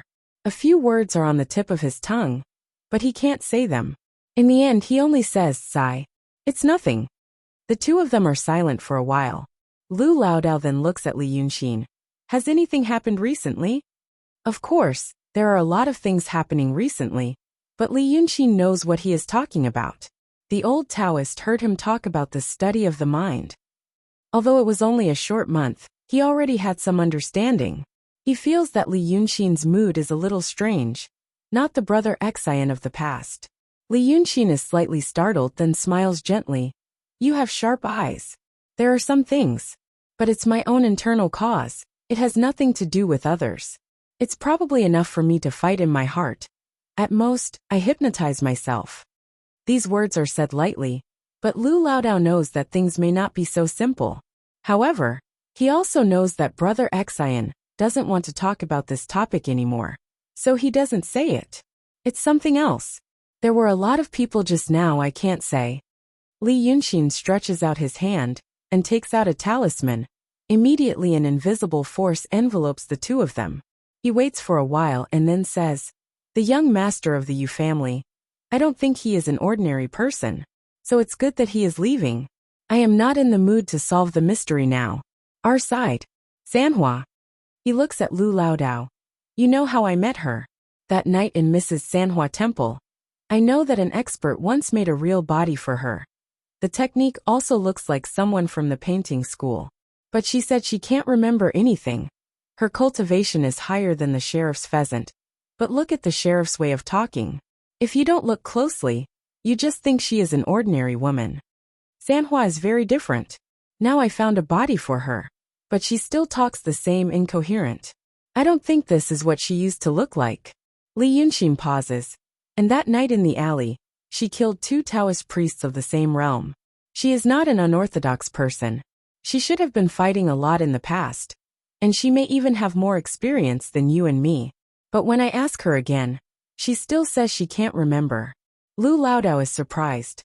After thinking for a while, he says, Brother Xian said, but I think she doesn't have bad intentions. I don't think so either. I don't mean what you think. Li Yunxin squints his eyes and looks out of the window. But I don't feel at ease. Now I don't know what Hong Yang is thinking, and I don't know what kind of past Sanhua has. The only person I can trust is you. I will do what I said before. But I hope you can stay here and watch these people. Maybe they didn't mean to do anything, but I don't know if they don't know some things. After this disaster, I have to figure out these things. Chapter 245. Lu Laodao knows that Brother Xian asked him to do this. He nods solemnly but adds, I think there will be no problem. Sanhua and the 4 monsters went through the last stage in the city of Wei with them. At that time, even Lu Laodao doesn't know if Li Yunxin can get through Yinzi. But the 5 monsters never doubt him. Because of this, Lu Laodao doesn't want to see Li Yunxin's worry come true. He knows that Brother Xian likes to guess people's minds with the most evil intentions, so he tries to do the same. But in the end, he still hopes that there will be more beautiful things in this world. Li Yunxin smiles at him and says, "Then I'm going to do something." Then he floats out of the window like Sanhua. At this time, the sky in the east is turning white. Li Yunxin flies in the air for 3 miles before he lowers his body and lands on the water. He takes a deep breath and shouts, "Come!" After a while a person comes out of the water. It is the blind monster Li Shan with mung bean eyes. Previously, Li Yunxin went to find Bai Yunxin and told him to find a way to survive. Unexpectedly, Li Shan didn't escape. Although he only appeared after the matter was over, it can be seen that he has been following him secretly. He did not expect the demon to have too much courage and loyalty. Li Shan's actions were already a useful subordinate. Therefore, he tells him something and asks him to gather the monsters in the lake. Now that he comes out of the water and looks happy, he knows that things are going well. Almost all the big monsters in the Dongting have been caught by him, so those small monsters must obey his orders. Li Yunxin listens to him talking about the situation in the lake, and he has some ideas in his mind. According to Li Shan, Bai Yunxin and her servant girl had been wandering in the lake all this time. This makes Li Yunxin a little surprised. Bai Yunxin wants to get the dragon soul, so he can't say, "Then let me go and have a look." Therefore, he only thinks that the dragon soul is affected, and there must be a strange phenomenon in the lake. At that time he can go and have a look. He doesn't know where the dragon soul is, but since Bai Yunxin is here, she must know. But after hearing Li Shan's words, Bai Yunxin actually didn't have a clue? In his plan, getting the dragon soul from Bai Yunxin is an important part, so he can't make any mistakes. Therefore, he decides to have a talk with her. Although the water nationality in Dongting is not powerful, they are still the aborigines in the lake. They are more well-informed. Li Yunxin asked Li Shan, and knew where Bai Yunxin was at this moment. She then rode her cloud and headed there. When the sun rose, he finally found traces of Bai Yunxin. She and her mate stop on a small island in the lake. The black donkey is walking and chewing among the plants. The 2 witches spread a blanket on the grass, and there are some food on the blanket. They are having breakfast. They look like ordinary mates going out for a walk. Li Yunxin, on the other hand, felt that her actions were extremely interesting. The more she thought about it, the more she felt that this demoness was an interesting person. But now was not the time to enjoy these leisurely and carefree feelings. He lands on the cloud and stops 4 or 5 steps away from Bai Yunxin. He asks her, "Miss Bai, didn't you want to get the dragon soul? How did it become a lake tour?" Bai Yunxin looks at him and doesn't say anything. She just slowly bites a light green mung bean cake in her hand. The maid rolls her eyes at Li Yunxin. "It's none of your business. After all, they are comrades in arms and friends. I have to care about them." Li Yunxin slowly approaches them. He looks at Bai Yunxin and sits down on the other side of the blanket. The maid doesn't look happy, but seeing that her mistress doesn't say anything, she just snorts. Li Yunxin reaches out to pick up a mung bean cake and takes a bite. Then his expression changes. He has never eaten such a disgusting thing. He doesn't know which hawker made it. But Bai Yunxin can eat it. Not only can she eat it, but she also eats 2 pieces.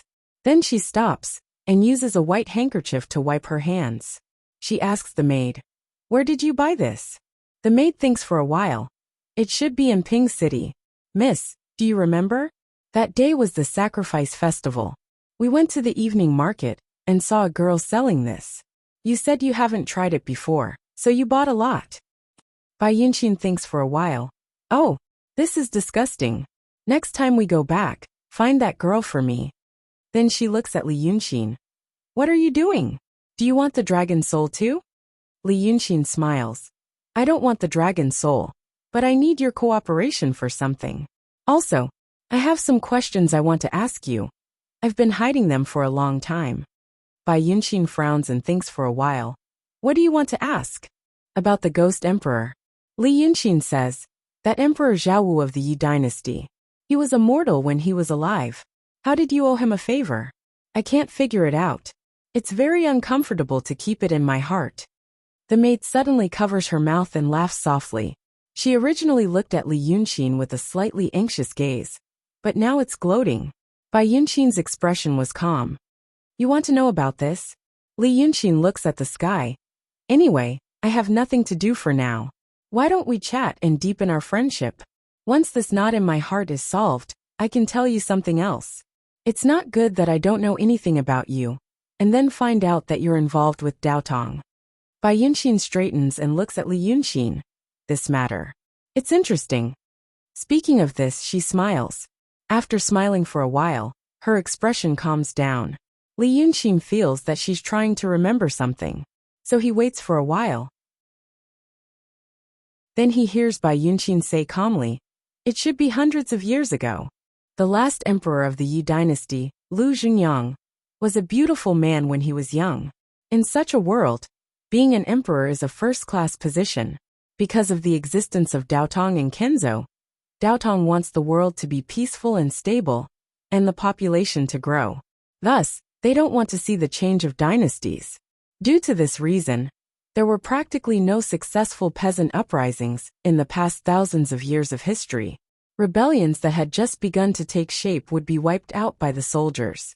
Once the forces of the rebellion grew slightly larger, it would be difficult for a country to suppress them with its power alone.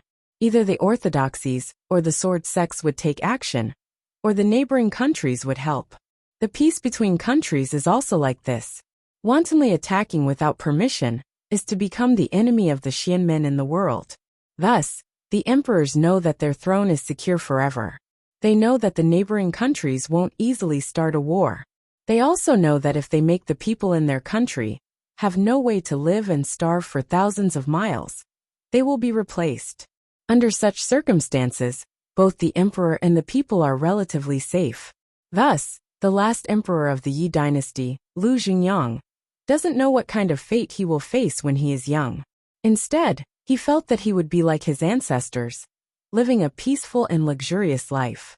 But things start to change in a summer. That summer is unusually hot, and there is a great drought. Thus, the emperor decides to go out to see the suffering of the people. In fact, it's mostly for sightseeing. When Lu Xingyang went to Qingzhou's goddess mountain, he found an unknown temple on the mountain. The temple had been hidden in the forest for a long, long time, and the name of the temple had been eroded away. Even the most knowledgeable scholars of the emperor's side could not deduce from the ancient books in their minds who was worshipped in the temple and where it came from. This small episode made the young emperor feel happy. He disregards his attendants and walks into the temple. He finds a portrait in the temple. There is a woman in the portrait. Even though the emperor has countless beauties in his harem, he is still stunned when he sees the woman in the portrait. The young emperor's mind is taken away. After staring at her for a quarter of an hour, he sighs and says, "If I can share a bed with such a beauty, even for one night, it is worth it even if I have to trade my country for it." The attendants and old-fashioned scholars think it is inappropriate for the emperor to say this, but no one dares to ruin the emperor's mood. After saying this, Lu Xingyang orders people to take down the portrait in the temple and bring it with him. An attendant goes to take the portrait. But as soon as his hand touches the portrait, he sees the face of the woman in the portrait quickly deteriorate and decay. Soon the portrait also turns into ashes. When the emperor climbs the mountain, the sky is clear and the sun is scorching. But the moment the portrait is destroyed, the sky suddenly changes, and a thunderstorm comes. When the heavy rain falls, there is no way to go down the mountain. The scholars and attendants think the emperor is disrespectful to the unknown goddess in the temple. So the goddess is angry and sends rain, but they still don't dare to say it. But the emperor himself doesn't care. He is the emperor. Self-reflection is a very rare quality for an emperor. But no one expected the rain to go down for 7 days and 7 nights. After 7 days and 7 nights, the emperor and his entourage can go down the mountain. Before, there was a great drought in the Yi kingdom. Now there is a flood. Many rivers and lakes in the country burst, and the people are homeless. There are countless casualties. It is a superstorm that covers almost half of the Yi kingdom. At this time, Lu Xingyang feels something is wrong, so he hurries back to Weidu, which is now the city of Wei. After returning to the capital, He summons the Taoist priest of Weidu and asks if such a disaster falls from the sky because the emperor is immoral. The Taoist priest hears the emperor's story and only smiles, saying it is not a real god. It is just a monster in the mountains who occupies the position of god and is worshipped.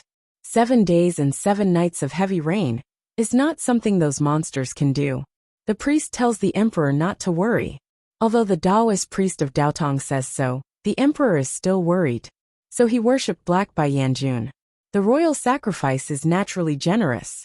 Coupled with Lu Xingyang's uneasiness, it is even more generous. So even Yama is moved. That Bai Yanjun appears in the emperor's dream at night, saying that he will protect his throne and the country for a long time. So he can rest assured and not worry. With Yama's guarantee, Lu Xingyang is really relieved. He offers many more sacrifices. For ordinary people, Black Bai Yanjun is a true god who is more mysterious and noble than the immortals of Daotong and Kenzo. How can he be worried? Then the refugees rise. Chapter 246. The uprising of the refugees happened almost every few decades. The Yi kingdom was prone to drought. When times were bad and more people starved to death, some people who didn't know the truth of the world would want to pull the emperor off his horse. But LV Xingyang knew that Daotong and Kinzo wouldn't allow large-scale revolts in the Yi kingdom. He also knew that Bai Yanjun's promise meant that the Yi kingdom would be prosperous for a long time. Thus he sent troops to suppress them first. They suppressed them while comforting them. They killed some and helped others. In the end, the revolts would disappear without a trace. But 6 months later, LV Xingyang received news that the revolting refugees didn't disappear. Instead, they became even more powerful. At that time, the officials of the Yi kingdom knew that the refugees couldn't shake the country. Thus, they covered up the reports and weren't worried. There was no precedent for this in thousands of years. How could they appear in the Yi kingdom now? As a result, the number of rebels had reached 40,000, and they occupied the territory of 6 prefectures. The leader of the rebels was named Songdinka. His hometown was a county called Qingyang. Thus, after taking over 6 provinces, he publicly proclaimed himself emperor. The name of the country was Qing. The emperor finally grew anxious and asked for help from Daotong and Kenzo. But the Taoist in the capital of Wei only said that he would report to his sect. Then, he said that the emperor could take care of this himself. It was just 40,000. What was there to be afraid of? Another 3 months passed like this. The matter became more and more serious. The rebel army took over 6 provinces and 18 prefectures. They almost took over a third of the Yi kingdom. The soldiers at the front lines reported that the rebel army even had demons and people who knew Taoist spells helping them. The soldiers of the Yi kingdom were no match. The emperor asked for help from Daotong and Kenzo. But then he realized that things were bad. At some point in time, the cultivators in Daotong and Kenzo's camp in the Yi kingdom, they were all gone. LV Xingyang finally realized his fear, because this meant that Daotong and Kenzo had tacitly agreed to this. Daotong and Kenzo wanted to change dynasties. Then came the war between Qing and Yi that lasted for several years. In the intervening years, something else happened. The emperor sat deep in the palace. Seeing the battle reports from the front lines that were not optimistic, he was naturally not in a good mood. Therefore, he often went there to relax. He pretended to be an ordinary person and walked in the streets of Wei City. He saw many people and things. The pressure of the subjugation of his country and the worry for the future finally allowed him to seriously experience the sufferings of the common people. He knew how the common people lived their days, years, and lives cautiously. This gave him a unique temperament. He had the noble and imposing aura of an emperor, but he also had the magnanimous aura of someone who cared about the country and the people. Then he met a demon. The demon's name was Bai Yunxin. LV Xingyang was a handsome man, and he had a special temperament that few people in the world possessed. On the other hand, Bai Yunxin and her maidservant had always been wandering around the world, and they loved all kinds of interesting and novel things. She quickly liked the last emperor of Yi dynasty. Although a demon's liking was different from a human's liking, no one knew if Bai Yunxin treated him as a special plaything. But the demoness finally knew his identity and troubles. She realized that she had encountered an interesting matter that was hard to come by in 1,000 years. LV Zhengyang also knew that this woman was not a human, but a powerful demon. He asked Bai Yunqin if she could help him protect his kingdom. Once the world was settled, he would worship her with the incense of the entire Yi kingdom. The change of a dynasty was hard to come by in 1,000 years, so it was very interesting. Bai Yunqin happily agreed. And then, this Bai Yunqin also disappeared. What happened next was recorded in detail in the history books. The Yi kingdom was destroyed, Wei city was broken, the city was massacred, and Emperor Yi died in the purple gold palace. Li Yunqin also knew that what happened before was probably not made up. After killing Yunzi, Bai Yanjun once told him why he was helping the ghost emperor. According to what Bai Yanjun said, he owed the ghost emperor LV Zhengyang a favor. Now, Bai Yunqin's words and Bai Yanjun's words confirmed each other. Bai Yunqin said these words for a long time. Her tone was calm and a little jumpy. It could be seen that when she recalled the time she spent with Emperor Yi, she felt it was a happy memory. When she stopped, it was already noon. But the three demons were in the lake. They didn't feel hot. Instead, they felt cool. Li Yunqin narrowed his eyes and thought. He couldn't help but ask, does it have anything to do with the portrait in the ruined temple on Qingzhou's Goddess Mountain? Bai Yunqin thought. I don't know. Li Yunqin nodded. He thought about it and asked again. So you're saying that the reason you helped me and the ghost emperor stop the people from the sword sect was because you owed Lu Zhengyang a favor? Then the question is, you promised to help LV Zhengyang. Why did you disappear? My adoptive father didn't allow it. Li Yunqin thought Bai Yunqin needed some time to decide whether to tell him or not. He didn't expect that she would say it without hesitation. I didn't know the reason at that time. I only heard LV Zhengyang's words and thought it was the rebellion of the refugees. But after I promised him, I realized it was the general trend of the world. Those people wanted to change the dynasty, but my adoptive father didn't say why. Li Yunqin understood that the those people Bai Yunqin mentioned referred to Daotong and Kenzhou. This and the destruction of the Yi dynasty hundreds of years ago made him frown. He felt something was wrong. It was not that he was paranoid, but the old capital of the Yi dynasty was in the city of Wei. The dragon soul was in the Dongting near the city of Wei. The Lord Dongting was also in the Dongting. Bai Yunqin also came to the Dongting. Recently, everything happened near the city of Wei. So many people and things happened in such a small area. Li Yunqin felt that these seemingly unrelated things that happened in different periods and forces actually all revolved around one thing or one reason. Now he knew more and more, but he was also more and more confused. Every time he felt that he was about to reach the answer to the riddle, he would find that the so-called answer to the riddle was actually just a factor of that matter, just before the blink of an eye. The last emperor of the Yi dynasty, LV Zhengyang, disrespected the portrait on the Goddess Mountain. Then it rained heavily in the blink of an eye. The refugees revolted, and he was abandoned by Daotong and Kenzhou. There must be something fishy about it. Now Li Yunqin was the Dragon King. He knew what the rain was all about. Dragons could all reign, but their abilities were different. For example, he was a dragon's son in the realm of truth, and he cultivated Taoism. He gathered so many grievances in the city of Wei to make a storm. It was not hard, but it was not easy either. With his Taoism, he could make a light rain covering the entire city of Wei and Dongting. He could also make a moderate rain with a smaller coverage. If he made a storm, it could only cover the city of Wei. He thought it was impossible for him to make a super storm that lasted for 7 days and 7 nights. He didn't know who could do it. He didn't belong to this world before. He used to see the weather cloud picture, a big earth covered with white clouds. The big ones were as big as a continent, and the small ones were as big as several provinces. Therefore, it was hard for him to imagine that no matter how powerful a demon was, could he make a super heavy rain covering almost half of a country and lasting for several days. There were dragon kings dressed up as demons everywhere in the world. But most of those dragon kings were of the water nationality, and they were born with the ability to make clouds and rain. However, it was also limited. A dragon king, in a small river might be able to produce a large area of light rain every month if he exerted all his strength. Fortunately, there were many demons, and the quantity could offset the quality. Taoist priests could also pray for rain, but if they prayed for rain, it was pure hooliganism. Taoist priests themselves couldn't make clouds and rain.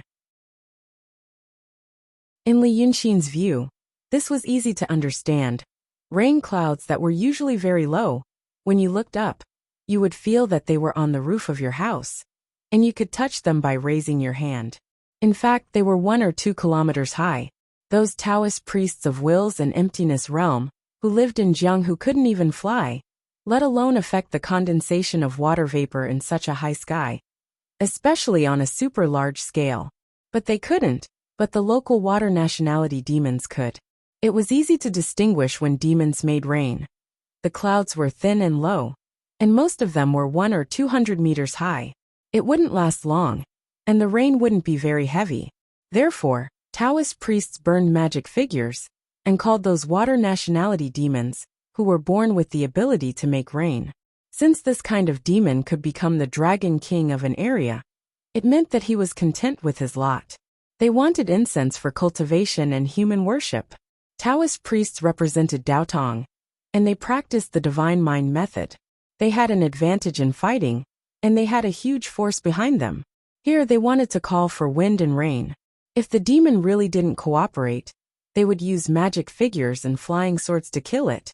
And then they would say that it was this demon who caused trouble here in the past, which was why there was a drought. Where could they go to argue? Therefore, Li Yunxin saw demons making rain as hard labor, and Taoist priests making rain as hooliganism. Therefore, he was thinking that LV Zhunyang touched the portrait in the goddess mountain temple, and then it rained for 7 days and 7 nights. Was this man-made or just a coincidence? If it was a coincidence, then why? Daotong suddenly wanted to get rid of the Yi dynasty and build a new Qing dynasty. Thinking like this, he quickly grasped the key point. If they didn't like the LV family as the emperor, they could just replace the LV family. This sounded ridiculous in his world, but no one dared to say it here. The emperors of this world were more like professional managers under Daotong and Kenzo. If the immortals with supreme power didn't like this manager, then they could just tell him to get out and replace him with someone else. Why did they have to make the people angry and start a war? It should be known that Daotong and Kenzo hoped for peace and prosperity in the world, and for the people to reproduce. But the war hundreds of years ago, everyone in the Qing kingdom now knew how tragic it was. 9 out of 10 rooms in the prefecture were empty. From the uprising of the refugees to the destruction of Weidu, the population was almost halved. This was half of the population of a country. Chapter 247. So Li Yunxin thinks the key is the half of the population. Now he knew that man was a good thing, and so was life.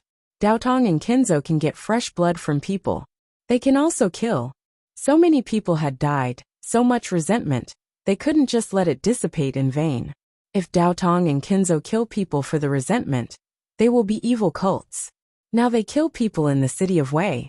Maybe they will ask someone else to take the blame, or find other excuses.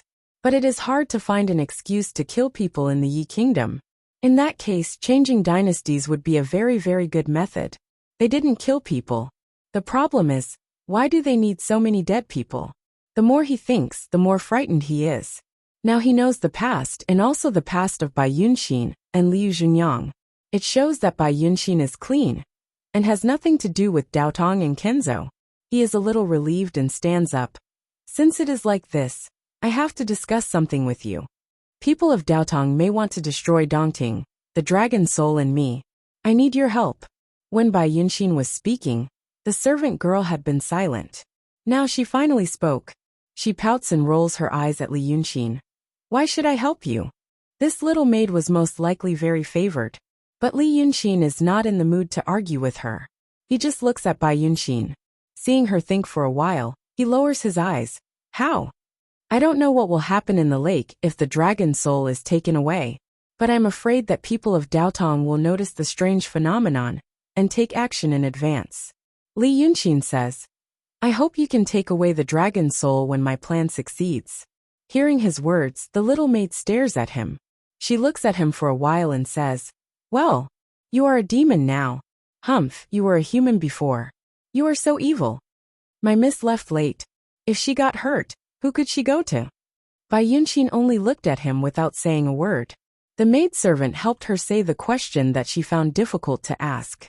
Li Yunxin was silent for a while, then stood up. He looked down at Bai Yunxin and her maidservant. The two demonesses in human form looked petite under the sunlight, as if they were two powerless ladies from rich families. He let this feeling linger in his heart for a while and said, "If I can escape unscathed, I will find a way to settle your marriage." The maid was taken aback. She first turned to look at Bai Yunxin, then at Li Yunxin. Then she jumped up like a cat whose tail had been stepped on. "Do you know what you're talking about? Huh?" However, Li Yunxin was still looking at Bai Yunxin, who was sitting quietly. "No matter what reason you have to accept your adoptive father's arrangement, I will find a way to settle your marriage. I mean, I will not leave any future trouble and solve it completely." The young maidservant snorted. "You are so arrogant." Li Yunxin turned to look at her and smiled. "Little girl. Little girl, you and your miss helped me before. I remember that. But if you make trouble again, I will throw you into the lake." The maidservant followed Bai Yunxin. It was probably the first time someone talked to her like this. She was furious and grinned, showing her sharp demon teeth. "How dare you?" Li Yunxin let out a sigh and casually grabbed her. He was so tall that he almost lifted the young maidservant up. He lifted her up and patted her chest 3 times at lightning speed. Then he exerted more force. Like a cannonball, the little maid was thrown far, far away by him. After 2 breaths of time, a needle-like column of water appeared where the sky and the water met. Bai Yunxin did not stop him. She just looked at him quietly. After Li Yunxin patted his hands again, he looked up and said, "My adoptive father is the golden-winged rock king. Do you know what you just said?" Li Yunxin smiled. "Where there is a will, there is a will. Although that girl is talkative, she wanted my help last night. I'm just a monster in the real realm.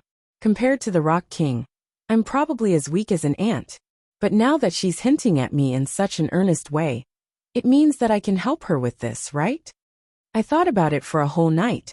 I feel that helping you is also helping myself. So don't refuse me. Why don't you promise me to help you, and then promise me to help me? Everyone will be happy and mutually beneficial. Isn't that perfect?" Bai Yunxin was silent for a while. Then she smiled. "Ah, you are a demon in the true state," she said in a low voice. Her tone was like a person sighing in a low voice. It had the strange slyness of a demon. "Okay," she said again. At the same time, she stood up and looked at Li Yunxin. "I will take the dragon soul in 10 days. 10 days, is that enough for you?" Li Yunxin frowned slightly. "It's a little short." The demoness laughed and flew up to the cloud. "If you can't do it in 10 days, how can you help me in the future?" She waved her hand again. The little black donkey on the grassland was rolled up to the cloud. At the same time, 2 black dots fell from the sky. Li Yunxin hurriedly dodged. When he looked again, it was the black donkey that was scared when it was rolled up to the sky. Chapter 248. Because of the fire, Weiqing became dry. Weiqing used to be Weicheng. Weiqing was not a lone city. There were roads leading to all directions. It was also the economic and cultural center of the river region, with a lot of goods passing through it every day. Now that Weiqing was destroyed, the other prefectures were naturally affected. Even if the emperor did not want to care about this, he still had to ask. Therefore, people from the neighboring prefectures came to ask. The Taoists of Langya Cave only sent a low-level disciple to deal with them. That disciple only said 4 words. "Demons are causing trouble." Therefore, the officials nodded and left as if they were granted amnesty. Whether it was demons or other reasons, who would want to deal with those people at this time? The headmaster of Langya Cave, Kuan Wuxia, stood on the cloud and looked at the ground below him. From his point of view, Weiqing was just a small red square. The square was surrounded by densely packed bright spots, glistening under the sunlight like countless gems. Those bright spots were the mirror-like array that Yu Meng and the rest saw when they escaped from Weiqing. All the vitality within a few miles was sucked away. The entire burning Weiqing, and the hundreds of thousands of souls in the city, became the core driving force of the array. A strong force gathered in the array, waiting to be unleashed. Kuan Wuzi looked at this scene and sighed. The Taoist beside him said, "Headmaster, you already have a plan. Why are you still sighing?" Kuan Wuzi was silent for a while, then said, "Once Weiqing was destroyed, hundreds of thousands of people died. I feel guilty." The Taoist was slightly stunned, as if he did not expect the headmaster to sigh because of this. He thought for a while, then comforted. Everyone in the world knows that Daotong and Kinzo take care of the people. They won't think of anything else. Originally, it was to incite the anger of the people, making it difficult for demons to stand in the world. Isn't this killing two birds with one stone? Kuan Wuzi shook his head. Saying that Weiqing was destroyed by demons is just a rumor. Now that it is spread around the world, I'm afraid it will become a calamity in my heart. Human lives are one thing, but if this calamity really comes, I'm afraid it will come in a threatening manner. Forget it. Let's not talk about this anymore. Kuan Wuzi thought for a while, and looked down at his feet. It's a pity for that Li Yunxin. If he can really pursue the Tao, he is also a talent. The Taoist priest beside him fell silent. Then, a flash of resentment appeared on his face. Then he said, "The sect master was indeed thinking too much before. Sometimes a man's strength is limited." Kuan Wuzi understood what he was talking about. Previously, he was worried that Li Yunxin might obstruct them and ruin the layout of the cave near the city of Wei. But in recent days, it seemed that Li Yunxin really didn't have a solution. There was news from Yunshan. Although Black Cat Demon and Rooster Demon were stubborn and obstinate, they still managed to learn a little about Li Yunxin from their words. Although his parents were extremely talented, and he himself was also a capable person, at least he was not beyond the imagination of common sense. Previously, because they underestimated the enemy too much, and he was good at playing tricks, a transcendent state cultivator, and a true state cultivator fell into his trap. But his good luck could only go so far. Yes, Kuan Wuzi thought for a while and sighed. Previously, I thought that he might have a way to unlock the Dongting inhibition. But now I think I overestimated him. He might be able to escape, but for the overall situation, he is like a breeze blowing on the mountain. It won't affect the overall situation. The Taoist priest beside him continued. Right now, our target is the demon, not just him alone. Hey, I suppose a man like him must have been so proud and conceited that he would never have thought that one day. He would have been destroyed in passing by us. I would have liked to see his eyes before he died, and what they would have been like. Kuan Wuzi glanced at him. He knew that the cultivator beside him was going through the trial of losing his mind. Therefore, he would not hide the most mean and vicious emotions in his heart. Fortunately, his cultivation was quite profound, and he was just trying to act fast with his tongue. Those who did not have enough cultivation would end up in a more miserable situation. Because of more and more regrets and jealousy, they would lose themselves completely and fall into some terrible emotions. Finally, they would fall into the demon's path. Siyuan, gather your mind. Kuan Wuzi said to him. The Taoist priest's name was Siyuan, and his Taoist name was Fei Kongzi. He was 63 years old this year, and he had already reached the advanced level of Zhenren, the second level of the three realms of Zhenren. For mortals, 63 years old was considered 60 years old. But for a Zhenren who could live for hundreds of years, he was a young man. He had almost spent the past 63 years in Yunshan, and he was indeed a young man.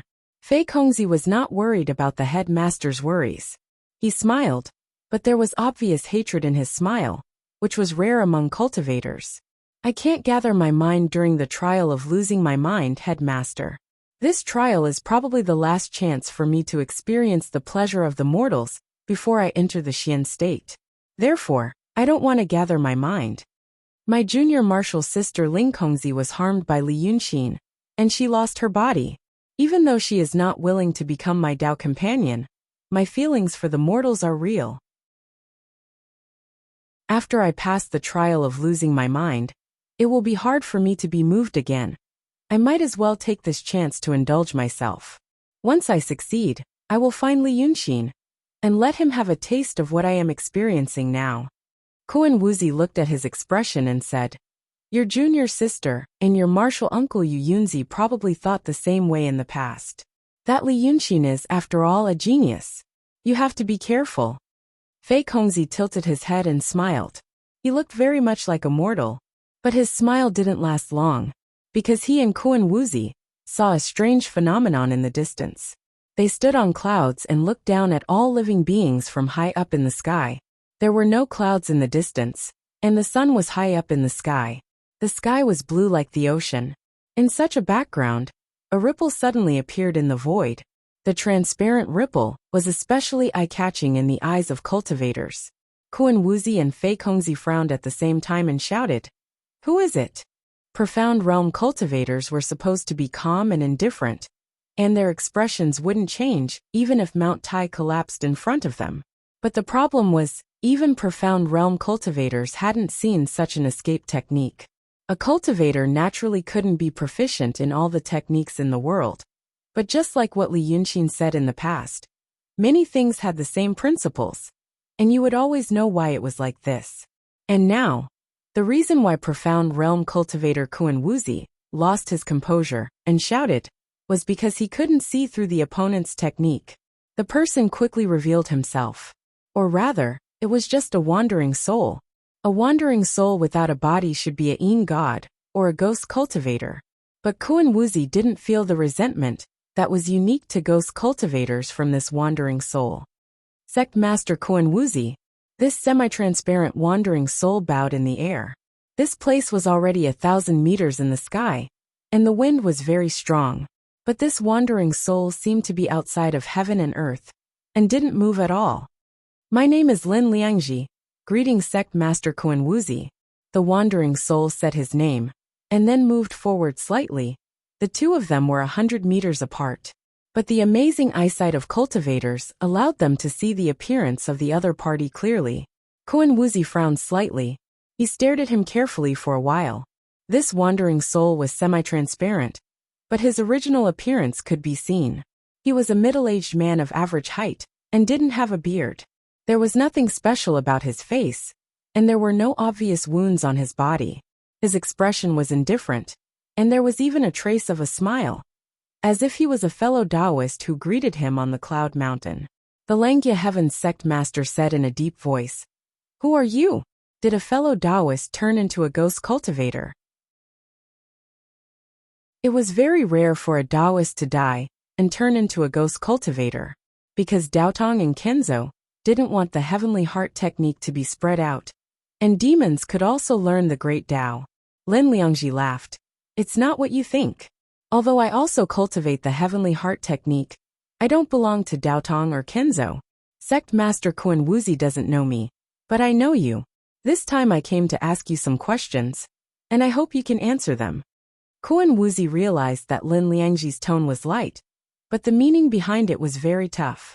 At this time and place, he suddenly appeared in front of the Langya Heavens Sect Master, claiming that he had some questions to ask you. No matter how you looked at it, it didn't seem to be a good intention. But Kun Wuzi was silent for a while, and then smiled slightly. "Ask first." "Forget it. I will ask you about your background." The wandering soul who called himself Lin Liangji didn't seem to care about the threat in Kun Wuzi's words, and actually asked, "I know that the big tactical array set by Sect Master Kun Wuzi is the life-killing Big Dipper array. Using the demon power of the demons as a guide, the wish power of hundreds of thousands of dead souls in the city is channeled into the array. It is said that it is very powerful, and one blow can kill a cultivator at the peak of the profound realm. Now you claim that you want to use it to deal with the inhibition of Dongting, but it is actually a cover." The reason why Kun Wuzi pretended to open the restriction to take the dragon soul was because he wanted to summon the great demons from all directions to stop this matter. The great demons might not be willing to do so, but since the divine dragon had given the order, they had no choice but to obey. Or the dragon will come in person. No matter what, when the time comes, Sect Master Kuan Wuzi will give the order. Or kill a few big demons of the true realm or the profound realm. Or simply seriously injure the dragon. It will be a good deal with no loss. Am I right? Kuan Wuzi thought for a while, raised his hand, stroked his beard, and nodded slightly, yes. But since you know so much, I'm afraid you can't leave today. Lin Liangji hurriedly smiled and waved his hand. Don't worry, Sect Master. I still have something to say. It's just that you want to destroy Dongting, the demons, and even the Shinryu. Have you thought about the translucent jade slip? As far as I know, the translucent jade slip is with Li Yunxin. I'm afraid you want to destroy that treasure too. Kuan Wuzi was stunned. But then he snorted. I don't know what you are talking about. Lin Liangliang showed a tolerant smile. You are just pretending. My junior fellow apprentice Qing Liangliang used to be a close friend of Taoist Yunzi, the head of the Siyuan temple in Dongting. I have also reminded him several times in the city of Wei. Unfortunately, he was headstrong and finally died in the hands of Li Yunxin. Taoist Yunzi also knows about the translucent jade slip. How can Sect Master Kuan Wuzi not know about it? That day, you talked with Li Yunxin for a long time in Yunzhong, and he also told you about it. Now you want to destroy the translucent jade slip. Aren't you afraid that the two saints will hate you and kill you? Kuan Wuzi's eyes locked on the wandering soul, who called himself Lin Liangliang. He stared at him for a long time, and then said in a deep voice, You are well informed. You seem to have nothing to fear. If you are Li Yunxin's Sect Master, you are mistaken. Lin Liangliang smiled and shook his head. I am not Li Yunxin's friend. On the contrary, I might be his enemy. I just really want the translucent jade slip. Of course, it would be best if I could kill him. Sect Master, you don't have to worry about which force I am from. We have many people in Daotong, and even in your Langya cave heaven. It's just that you haven't discovered them yet. I don't have any ill intentions. I just want to know that since you have reached this stage, can you cooperate with us? Wait until we capture Li Yunxin and get his translucent jade slip. Then you can do your own things. In Kuan Wuzi's eyes, this person's request was really arrogant. But it was this kind of arrogance that forced him to treat it seriously. Unless he was a madman, no one would dare to be so arrogant in front of a mysterious realm sect master. Kuan Wuzi frowned. Cooperation like this? If we really cooperate like you said, and you go to capture Li Yunxin first, it will delay our plan to exterminate the demons. What should we do? Lin Liangliang didn't mind and smiled. What Sect Master wants to do is to start a war with the demons in the world. Compared to what we want to do, this kind of thing is just a cloud. Kuan Wuzi was so angry that he laughed. Starting a war with the demons involves the people of the world and the fate of humanity. Are you talking about a cloud? He was waiting for Lin Liangliang to say something that could help him speculate. But the other party suddenly became silent. It was as if his good temper and patience had been used up, and he didn't want to say anything more. Lin Liangliang's expression became calm, and his smile disappeared. He looked at Kuan Wuzi. Sect Master, you talk too much nonsense. I only want a reply, to agree or to disagree. Such rude words caused Kuan Wuzi to lose his patience. He decided to capture this person first. No matter why he was so arrogant, Daotong had enough power and capital to wake him up. Kuan Wuzi sneered. You overestimate yourself. Then his sleeves suddenly fluttered, and he was about to take out a talisman. At this moment he heard Lin Liangliang say calmly, kill him. Kuan Wuzi was surprised for a moment, because the other party's words seemed to be directed at someone else. This meant that the other party had set up an ambush here. He immediately released his divine sense and scanned the surroundings. But there were only him, Yunzi, and Lin Liangliang in the sky within a radius of 100 miles. There was no ambush. The other party was bluffing. But at the next moment, Kuan Wuzi's body suddenly exploded in the sky. Even his flesh and blood turned into ashes in an instant, leaving no trace behind. This was because when he released his divine sense, the life and death Big Dipper formation, that was formed by the 335 appraisal formations around Weiqing City, suddenly shot out a ray of light that was as thin as a hair. This ray of light was so thin that it was hard to distinguish in the dark. But it hit Kun Wuxi's body. The indescribably strong body of a cultivator of the mysterious realm instantly turned into ashes. Kun Wuxi, the head of the Langyi cave, died. Chapter 249. The gale caused by the explosion of Kun Wuxi's body lasted for half an hour before it dissipated. If it was on the ground, this gale would have destroyed all man-made structures within a radius of 100 miles, leaving not a single trace behind. However, at this moment, they were thousands of meters high in the sky. Only 2 people were affected by the gale, Fei Yunzi and Lin Liangji. But the 2 of them didn't seem to be afraid of the gale. They even talked in the gale. Lin Liangji frowned. He didn't seem to be happy that he killed Kun Wuxi so easily. Did you catch him? Fei Yunzi was silent for a while. His eyes were absent-minded, as if his soul was wandering the world, looking for something. After 3 breaths, his eyes lit up again, and he became alive again. No, it's troublesome. He frowned and sighed. The mysterious realm is indeed unfathomable. Fei Yunzi was of the same generation as Yunzi, and was regarded by Kun Wuxi as the candidate for the next Heavenly Grotto sect master. At this moment, he was talking to the mysterious Lin Liangji, as if he was talking to an old friend. Lin Liangji thought for a while. But his body was destroyed by the life-killing Big Dipper formation. His soul was also injured, right? Yes. But we didn't expect him to be able to escape. Now, it's hard to say whether he has any protective magic treasure or not. Just now, when his body was destroyed, I sensed a trace of his soul heading east. Fei Yunzi squinted his eyes and looked east. He sighed. Forget it. A trace of his soul. It won't be a bad thing to become a ghost cultivator without any consciousness. These days, I had to help him with the formation, and also did something under his eyes to accumulate power for this attack. Mistakes are inevitable.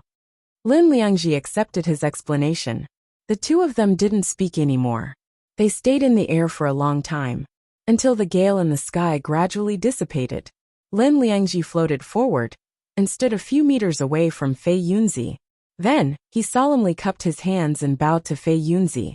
He said then, Junior Marshal Brother Fu Liangji, you have been in Daotong for 46 years. Now you have finally succeeded. You have worked hard. Congratulations. Fei Yunzi, who was called Lucky Liangzi by Lin Liangzi, was silent for a while before a mocking smile appeared on his face. Is this considered a success? According to the elders, this was only a small step. But he raised his head and let out a long breath.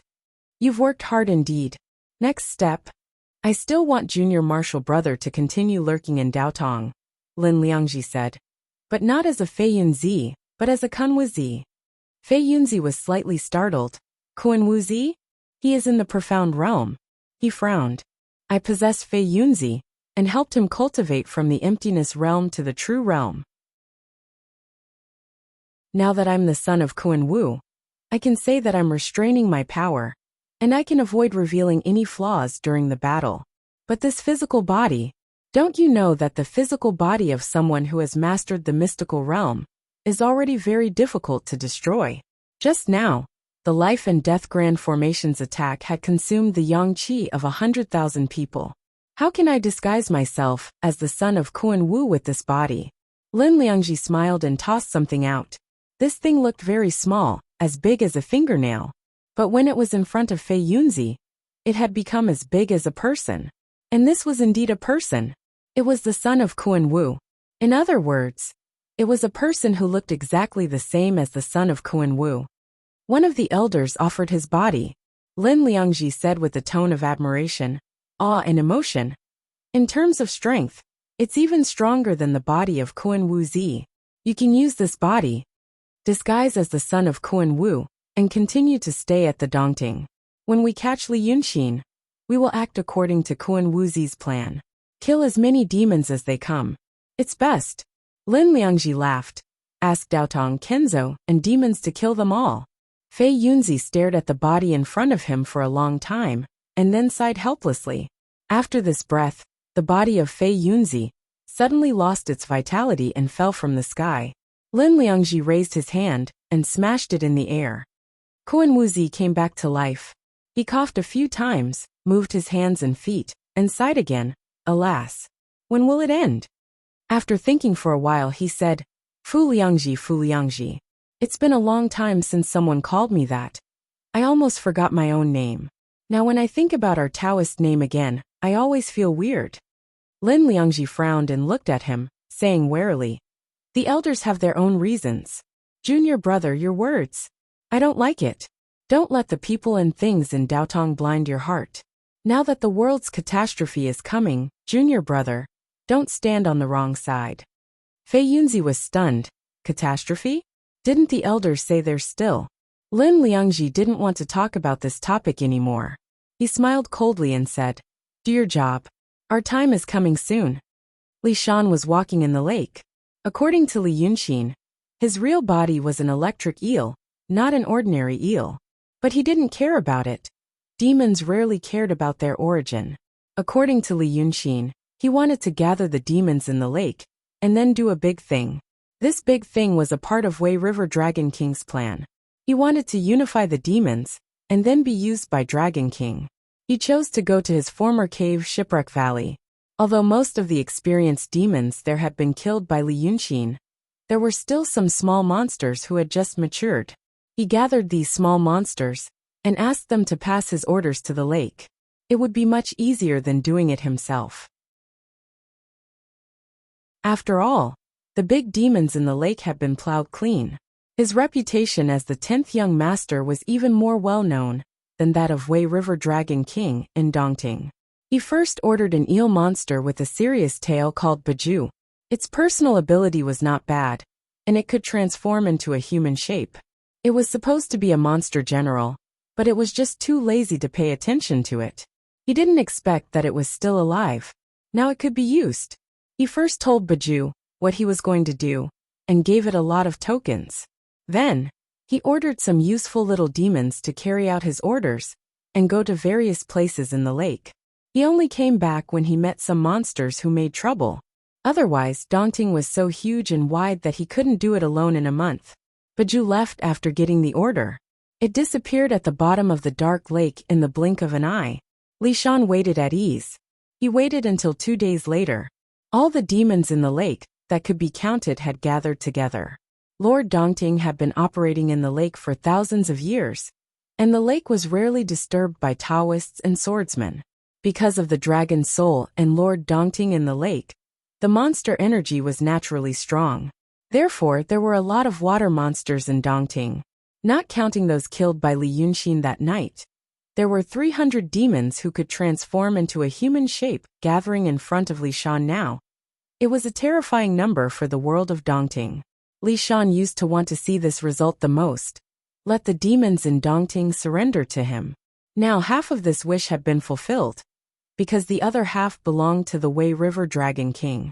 When he got out of his Shipwreck Valley, he saw those aquatic demons gathered together and whispered to each other. He didn't know what they were talking about. He also saw the eel monster called Baju came to him and said, 10th young master, everyone is here.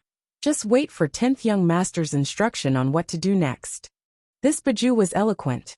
He was even clearer than those small monsters who gave orders before. Li Shan thought that he had buried his talent in the past, but now he got what he deserved today. He glanced at the first group of monsters in the water, and then he frowned slightly. What did Toad King and the old turtle say? Baju came forward with a smile and said, 10th young master. 10th young master was right. I went to the 2 kings with your token. Although they didn't stop me, they only thought that the demons under them were not yours. They told us to look elsewhere. Li Shan sneered. I had expected this. Forget it. Just tell them to keep their heads down. Unexpectedly, the little monster Baju didn't finish his words. He continued with a smile. Young master, you have a good foresight. But I thought that there were many demons under the 2 kings, and most of them were brave and fierce. If they couldn't be used by me, wouldn't it delay your important matter? So I killed the 2 kings. Now the demons under them are also here. Li Shan didn't understand for a while, and he was stunned for a while. Then he used the electric light to check the demons carefully. 200 or 300 demons were densely covered the bottom of the water.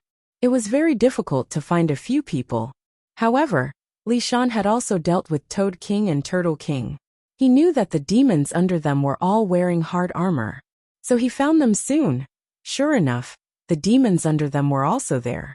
He was stunned for a while, and turned to look at Biju. She sized him up from head to toe. What did you just say? You killed the 2 kings? Biju laughed, that's right. Then he stretched out his hand, and took out 2 heads from behind him. They were the heads of the 2 kings. But this naked creature had a scaly face, and a rather flat nose. His facial features barely resembled a human's, but his mouth was wide and some sharp teeth were exposed. He wore a worn-out waterproof suit, and carried a bag on his back. He held an iron ore in his hand. He didn't know where he found it. Such a little monster killed the 2 kings.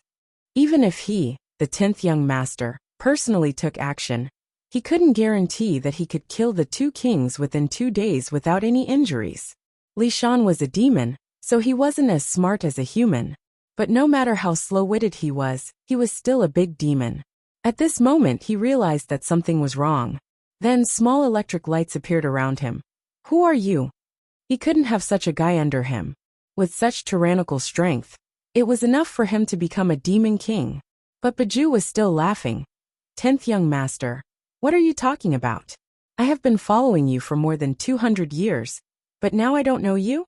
Oh, no wonder. I didn't want to show my ability before the time was right. But now the good time has come. I want to advise the king not to miss the opportunity. Li Shan was more and more frightened when he listened to him. He quietly raised his monster power and was on guard, asking, What opportunity? What opportunity? Biju laughed. Of course it's a good opportunity to catch Li Yunqin. That way River Dragon King Li Yunqin ruined our plan. Now he is in Dongting. If we catch him, it will be a great achievement. Li Shan's eyes widened, although he couldn't see anything with his eyes. Who are you? If you don't tell me, don't blame me for being rude. Biju sighed with a smile. 10th young master.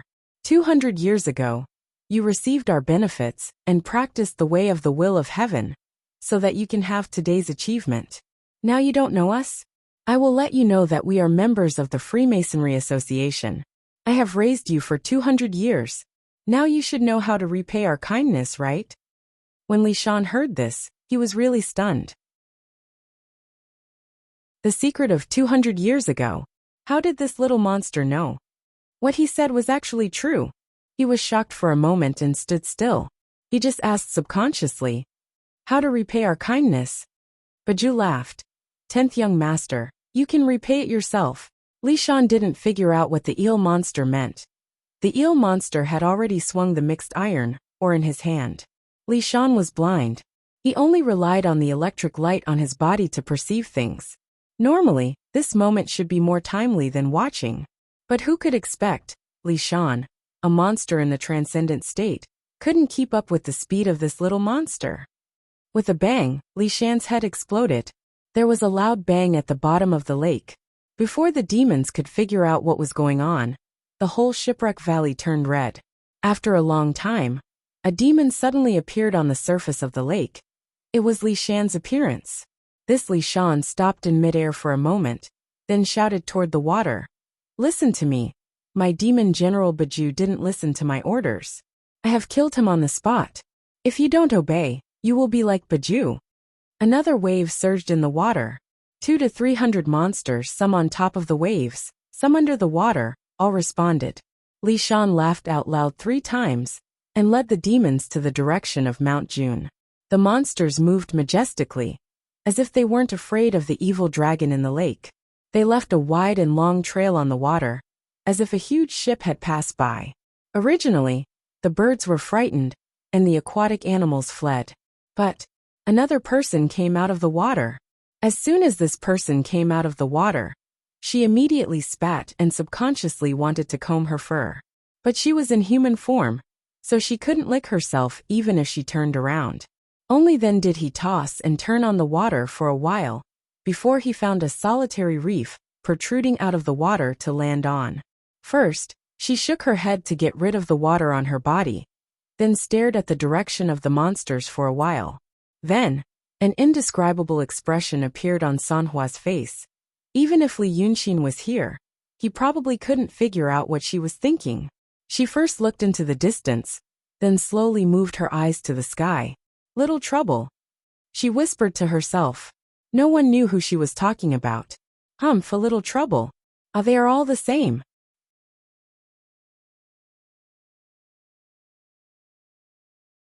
Chapter 250.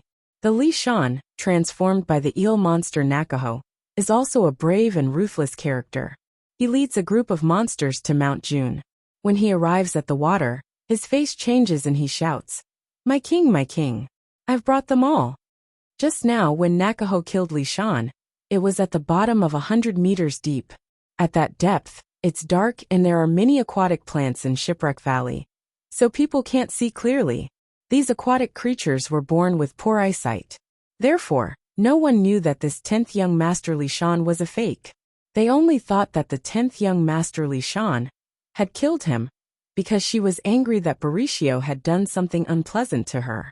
He shouts like this 2 or 3 times, and Li Yunxin appears from the hall. First, he looks at these demons. They have all transformed into human beings, but they don't look like human beings. Then he looks at Li Shan. The look on his face is much more lively than before. At this moment, he is looking at Li Yunxin with a complacent face, as if he is asking for credit. He thinks for a moment and says straightforwardly, I summoned you here because I have something to do. And now Daotong outside the lake. Speaking of this, he suddenly realizes that it's unnecessary. These demons are not smart. It's already clever if they can say it clearly. If he tells them a lot of things about the life and death of the Daotong demons, they will probably be more confused. He doesn't explain those things but just says, well, let's cut the crap. You have to go out of the lake with me later. Out of the lake, go into the Wei River. Visit the Monster Kings near Dongting along the way, and tell them that Wei River Dragon King has something to discuss with them. He asks them to go to the Baidang Village Wilderness Forest by the lake. After saying this, he looks at those water monsters again, but they are still standing there in a daze. He doesn't know if they understand him or not. But Li Shan approaches and whispers, my king, I'm afraid that these idiots are not good enough to do this kind of thing. Li Yunxin looks at him again and laughs. It's because they are stupid enough to do this. You've seen the likes of the Roving King and the Serpent King. In the beginning, they wanted to deal with me and sent messengers to inform me. They have been in the lake for hundreds of years, but they still suspect each other and don't care about me. How can I expect those demons outside the cave to unite? We just need to send a message to them, so that the people of Daotong will think that we are contacting the demon kings from all over the world to fight to the death with them. In this way, they will help me. Li Shan stood there in a daze for a while, as if thinking about the meaning behind Li Yunxin's words. After a while he said, what do you want me to do for the king? Li Yunxin glanced at him. You seem to be very studious today. Li Shan hurriedly said, I just want to share the burden of the king, so that I can have a good future in the future. Li Yunxin smiled. That's the right way to think. Then I'll also let you know, the Taoist priests of Daotong captured the small demons nearby. I heard that they used them to create a formation. However, they were probably afraid of trouble, so they did not attack the nearby great fiendish demons. What are the great fiendish demons around here? Humph. They are just some guys who want to occupy the magpie's nest. Li Yunxin snorted angrily. I am the Wei River Dragon King. The entire Wei River should be under my control. However, those things have occupied my territory. They don't even care about the Shinryu's Firebird. In the past, I was too lazy to care about them. But now, humph. Once the Taoist priests of Daotong notice that they are colluding with each other, they will definitely not sit back and do nothing. Now that the war between the demons and Daotong is imminent, what do you think they will do? Of course, they will kill those restless demon kings. Haha. In this way, I will use the means of those Taoist priests to clear all the demon kings nearby. In the future, who will dare to compete with me near Dongting? When I get through this tribulation, I will be the Wei River Dragon King in name, and in reality. Listening to Li Yunxin's words, Li Shan immediately claps his hands. Your Majesty, You are really smart. Your means are brilliant. But the people of Daotong are going to destroy Dongting. In the future, they may stay here and refuse to leave. Even if you get the Wei River, I am afraid that you will not be able to control it in the future. Hearing his words, Li Yunqin smiles mysteriously. After thinking for a while, he seems to have made a decision. He squints at Li Shan and says, "You are worried about this. Well, I will also tell you about it so that you can do things for me dutifully. Don't have some stupid ideas. Do you know that I used to be a human?" Li Shan is stunned and says, "Your Majesty, what do you mean?" Li Yunqin laughed. "As long as you know, I am a demon now, but I used to be a human. Those Taoist priests of Daotong. How many people are there in total? They have residences in the cities in the secular world. But they are just famous big cities. Those small cities and small towns can't even be seen. Do you know? Daotong is short of manpower. It is said that there are many Taoist priests on Mount Yunshan, but they all want to cultivate Tao and don't want to get involved in secular affairs. So, now Daotong is going to conquer the world and take a lot of territory from demons. Do they just ignore it? They can ignore the places where there are people. The government will take care of it for them. There is too much yang energy in the human world, so it is difficult for demons to form. But the places where those demons used to live are mostly barren mountains and rivers. No one goes there. If we ignore it after conquering this place, new demons will appear in a dozen or decades. Hey, what should we do? Of course, we will find someone to manage it. Li Yunqin smiles proudly. For example, the Wei River. I used to be a human. I always understand people's thoughts. When this thing is over, I will find the people of Daotong and tell them that I am still dedicated to Tao and willing to abandon the darkness for the light, to suppress the demons here and take charge of this place for them. As long as one is reasonable and understands the general situation, how could there be a single word no? This will be the general trend in the future. Li Yunqin exhales proudly. There are endless demons. The only people the orthodoxy could kill were those stubborn fools. And others like me will become the agents of Daotong. So, what are you afraid of? This Dongting is finished, but it doesn't mean that I will also be finished. Not only will I not be finished, but I will also be happier than before. I don't even need to hide anymore. Li Shan listens to him dumbfoundedly and can't help clapping again. Wonderful, wonderful. Your Majesty, this is really a good plan. Being praised like this, Li Yunqin seems to be excited. Or maybe he thinks that Li Shan is also a talented person. So he complacently says, "Do you think it's just like this?" Hee. Although Daotong is strong, it may not be stronger than Shinryu. I will submit to them first and wait. Once they are defeated by Shinryu, it will be interesting. I am the son of a dragon, a demon of noble status. How can I really submit to Daotong? Everything I have done before is just feigning civility and waiting for the opportunity to fight back. At that time, the people of Daotong will get out of Dongting and Weishui River. Won't this place be mine? After saying this, he squints at Li Shan. This is called killing two birds with one stone. Those stupid demons. How can they understand this? Fake Li Shan listens to Li Yunqin telling his plan and sneers slightly in his heart. But he still keeps calm on the surface and only praises Li Yunqin for this good plan. Li Yunqin shows off for a while and seems to feel that he has won Li Shan's heart. He doesn't say anything more.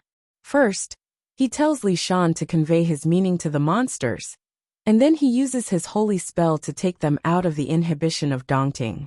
This too was a troublesome matter. His dragon palace is a very secret place. He is not as bold as Lord Dongting, who opens up his dragon palace as a new world and puts all the shrimps and crabs in it.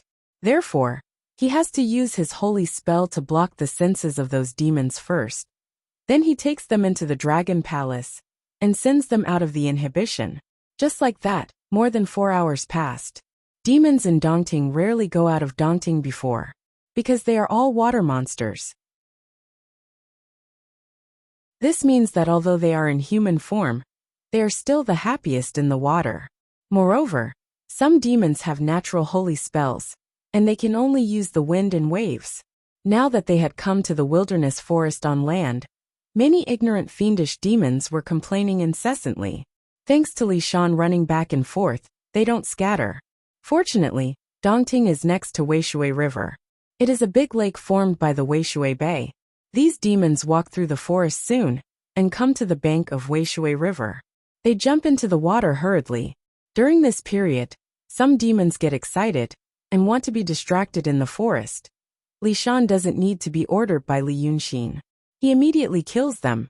Li Yunxin sees that he is smart and decisive, so he is relieved after the demons enter Weishui River. He only tells Li Shan to hide and wait by the water. He goes back to Dongting first, because he has something to do. Li Shan nods and agrees in a hurry. So, he is the only one left in the forest by Weishui River. The place where the demons enter the water is on the other side of the Sanhiku. There used to be no one here. Looking south, you can see Nanshan Mountain in the distance. The hottest time of the day has just passed, and the leaves of the plants are all withered. The steaming heat has not dissipated in the forest. The sun penetrates the sparse branches and leaves on the edge of the forest, sprinkling light spots on the ground. Such an environment is not comfortable for a low-level water monster. It is even a kind of torture. However, Li Shan raises his head and stares at the sun in the sky for a long time. He takes a deep breath of the air in the forest, which is full of the fragrance of plants. Then he lets out a satisfied ha. Then he slowly lies on the grass, which is slightly warm because of the heat. He stretches out his hands and feet and lies on the ground. After half an hour, Li Shan sits up again. First, he took out a talisman from his bosom, and then he burned it. The ashes dissipate and he waits peacefully. After waiting for half an hour, a stream of light appears in the sky. The stream of light goes straight to the forest. It hovers over Li Shan's head for a while, and finally seems to find someone. So it falls down. It is Kunwazi. But naturally it is a fake like Li Shan.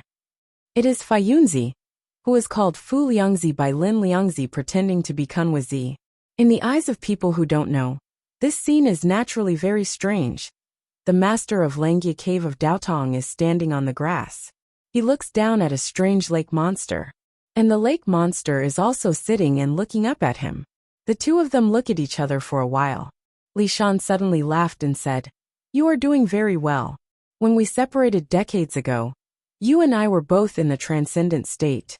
Now I am just at the peak of the transcendent state. Senior apprentice brother, you are already. Ah." He suddenly sat up and stared at Kunwazi carefully for a while. His expression changed and he said, "Your body. What happened to it? Did you take over Kunwazi's body? How did you do it?" Kunwazi sighed and said, "It really is you. Sai, I haven't seen you for many years. I almost forgot that your Taoist name is Tanliangzi. This body of mine wasn't possessed. It was an elder who gave up his own body and gave it to me. You don't have to be too surprised. But now you sigh." He looked at the eel monster that he called Tan Liangzi with a look of pity. After a while he sighed and said, "You used to be a person who loved beauty. But now you are trapped in this body. It is really hard on you." Li Shan smiled and said, "Body? Body is just a small matter. What I dislike the most is the rotten smell in the lake. In that place I don't see the sun. I stay in the water for decades. I eat rotten meat and drink muddy water. I haven't seen such a scene for a long time. I was also obsessed and wanted to be a lake monster. It is good to be a Taoist like you. I eat well, wear well, and my state is also good." Kuan Wuzi smiled and didn't argue with him about this. Or maybe he felt that Li Shan had suffered for many years and did not know how to comfort him. He thought for a while and changed the topic. "Junior apprentice brother, you have suffered. But now, do you have any progress on your side?" Li Shan then said seriously, "I don't have any progress on my side. I just thought of you. I didn't know that you had become Kunwazi, but I knew that you must be by his side. And on my side, that Li Yunxin is planning something. I thought for a while and felt that this opportunity cannot be missed. So I disguised myself as a monster king in the lake. Listen to me carefully." So he told what Li Yunxin did in Dongting these days, and emphasized what Li Yunxin said to him before. Kunwazi listened, and his expression changed slightly. Then he was silent for a long time. His words have no flaws. He frowned and twirled his beard. But how do you know that he didn't say it to coax you? Li Shan smiled slightly. First, he doesn't know that I am a fake. Second, senior apprentice, he even said that he used to be a human. So it must be true. Do you know about this? Kun Wuzi thought for a while. This is true. Kun Wuzi told me before. But he also told me not to look down on that Li Yunxin. Now that I've heard you say this, he does have some tricks up his sleeves, and is courageous enough. He asked Dao Tong to clean up for him, and then he reaped benefits from both sides. I don't know him very well, but if I think about it carefully, Kun Wuzi said that he is cunning. This proves it. Kun Wuzi shook his head. If you didn't tell me these, I might have been fooled by him. So, what do you think we should do?